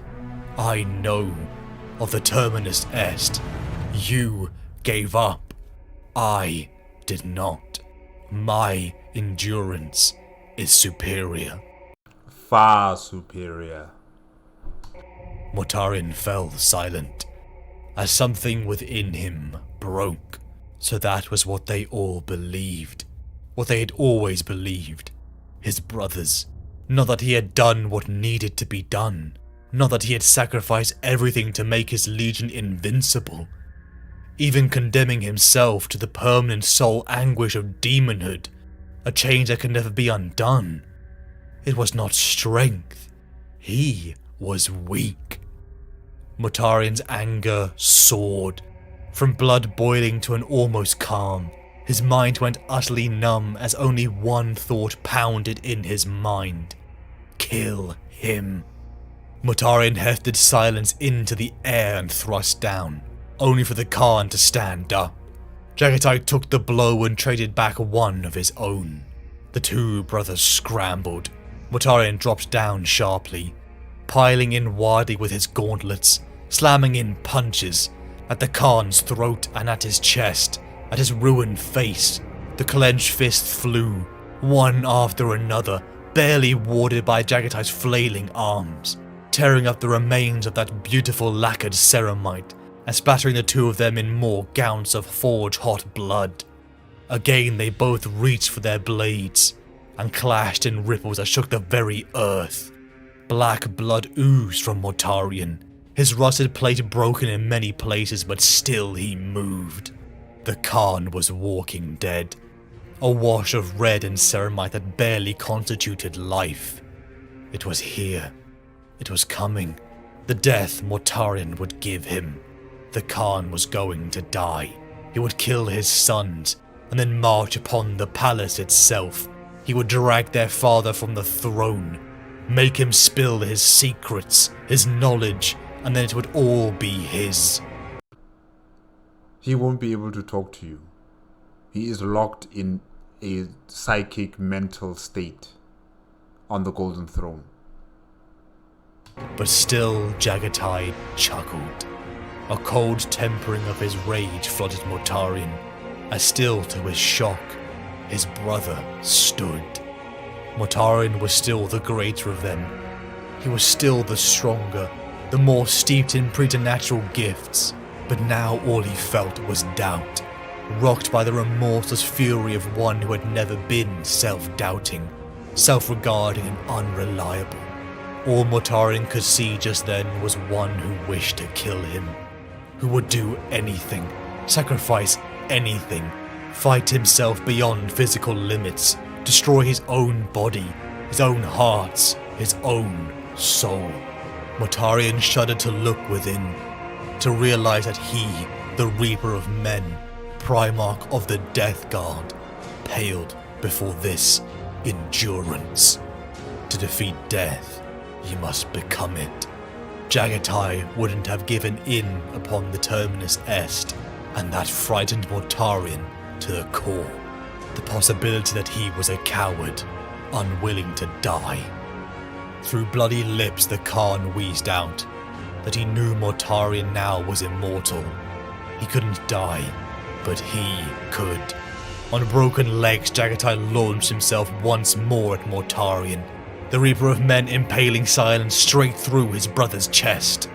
A burst of gore and spray exited out the back, but he was stuck. The Khan pulled himself down the blade. For an instant their two faces were right up against one another, both cadaverous now, drained of blood, drained of life, existing only as masks unto pure vengeance. All their majesty was stripped away. It took only a split second. Mortarion's eyes went wide, realizing he couldn't wrench his brother away in time. The Khan's eyes narrowed. He snapped his dao across, severing Mortarion's neck cleanly in an explosion of black bile. Mortarion howled as his soul was banished back into the warp. Awakening within the Garden of Nurgle, he came to the horrifying realization that he again had failed, unable to re-emerge back into the material universe before Terra would have fallen. Mortarion's hate and rage was so apocalyptic. Virus and disease would ripple across entire worlds, and yet when the dust was settled, Mortarion created something that was his own. Within the warp, Mortarion was gifted a world, a demon world, one he forged in mirror of Barbarous. Great libraries filled with arcane knowledge were hauled to his fortress. Entire populations hid in the valleys from the cruel overlord at the peak. The liberator, the savior of Barbarous, father to a legion, teacher of strength and endurance, was dead, consumed by the hypocrite that parodied the flesh of a man who once despised those who sought to abuse humanity. And now he is one of them. Full circle, huh? He lived out the fantasy, a destiny where he was victorious upon the peak, and yet he only replaced one tyranny with another. Mortarion had gazed into the abyss of the warp, and he blinked.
Yes, guys, that is it with the Mortarion 40k's greatest hypocrite, voice acted, 40k lore, entire character history, voiced by a Vox in the Void, made on the Amber King YouTube channel.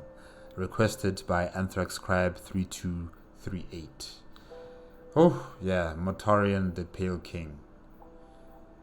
He slowly became what he hated the most towards the end. You know, he was given a planet, and there were people on that planet who also cowered and feared the Overlord, who had a castle on top of the mountain. You know, full circle. Literally full circle with Mortarion. And really, he was a Primarch of the people on his planet of Barbaros. He fought for his people. He loved his people in his own way. And he really tried his best to free Barbaros from the clutches of these overlords, and especially someone like, what's his name again? Nakia, yes, you know, his adoptive father. He really tried to fight against these people and win. It's just that when it came to Nakia, it wasn't enough, really.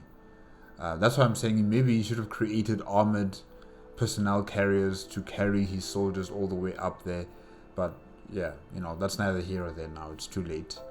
But really, he tried his best until the Emperor came and just threw a wrench into his plans. And when the Emperor dealt with Nakia, everything just changed for him, because he swore an oath that if I should fail and you should succeed in killing Nakia, I will serve you. And really, it just changed from that point on. Barbaros was no longer going to be important in his life. It was not going to be the compass that guides him.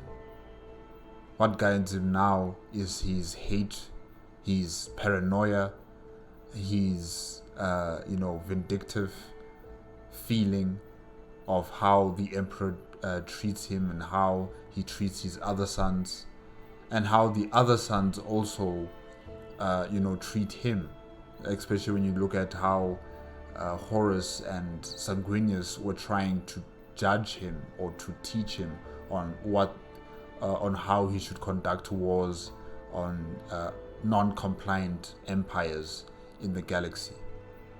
When in this instance, I am in complete support of Mortarion, because this is the same thing that all the other Primarchs do with non-compliant empires. They crush them. They crush them to the point where they can no longer fight. You know, they destroy the administration. They destroy the leadership structures. Yes, there are times where they do negotiate. Yes, there are times where they do, show they show a force that could scare that potential empire into submission. Yes, they do that type of, should I say, like diplomacy. But then there will be times where there are empires that are just too far gone, like the Galapar Empire, or they are completely against joining the Imperium of Man. And the only choice that is left is violence.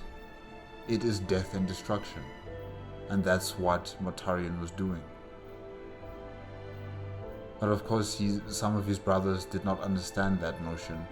They thought that, replacing one tyrant with another tyrant is not something that the Imperium of Man is known for or should be doing, when in actual fact it has been doing this since day one. Since day one, Horus. Since day one, Sanguinius. You may not want to see it that way, but it is that reality, that the Imperium of Man is led by a tyrant. This tyrant has decreed that any human populated world will yield to the Imperium of Man, either through negotiation or through violence, they will yield. That's a tyrant. So whatever they try to say to try and defend their way of thinking, it's just not working with me.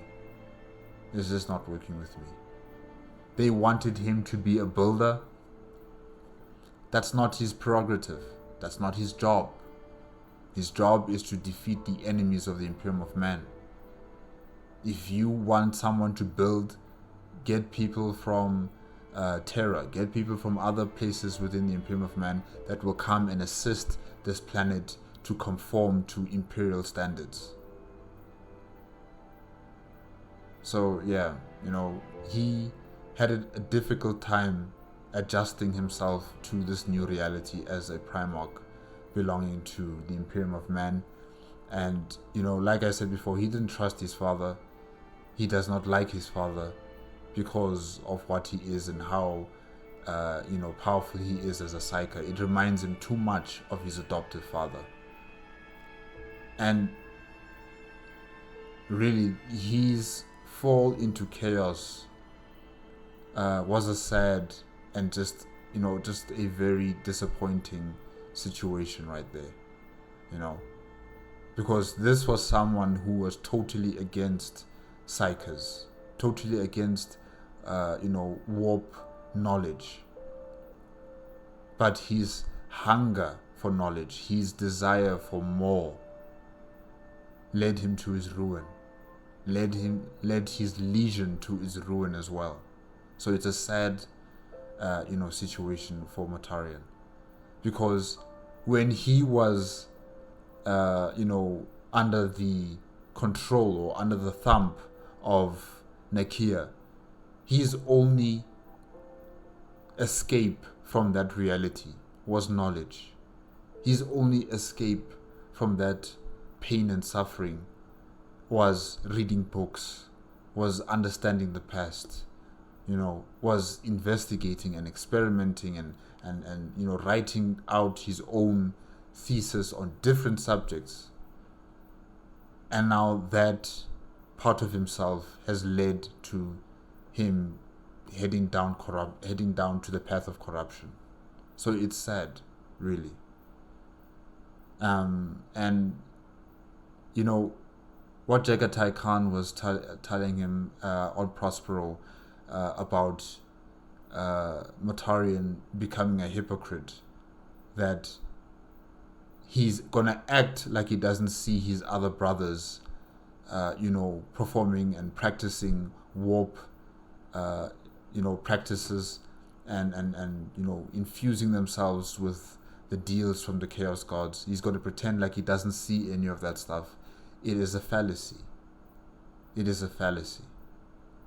And Jagatai Khan tried to, shout it out to Mortarion that, you say you don't like the warp. You say that you despise those who use the warp. Yet the people you've joined forces with are using the warp. They are using it to its full effect. And the fact that he thought in his mind that because he sees his brothers using the warp, he sees Horus using the warp, that somehow he was going to try and fight against Horus after the rebellion was complete, or after the Horus Heresy was complete. He was going to fight Horus, he was going to fight his other brothers who have succumbed to the warp with the forces of Jagatai Khan by his side. That was also just fallacy. That was a desperation. That was something that was not going to happen. He was delusional.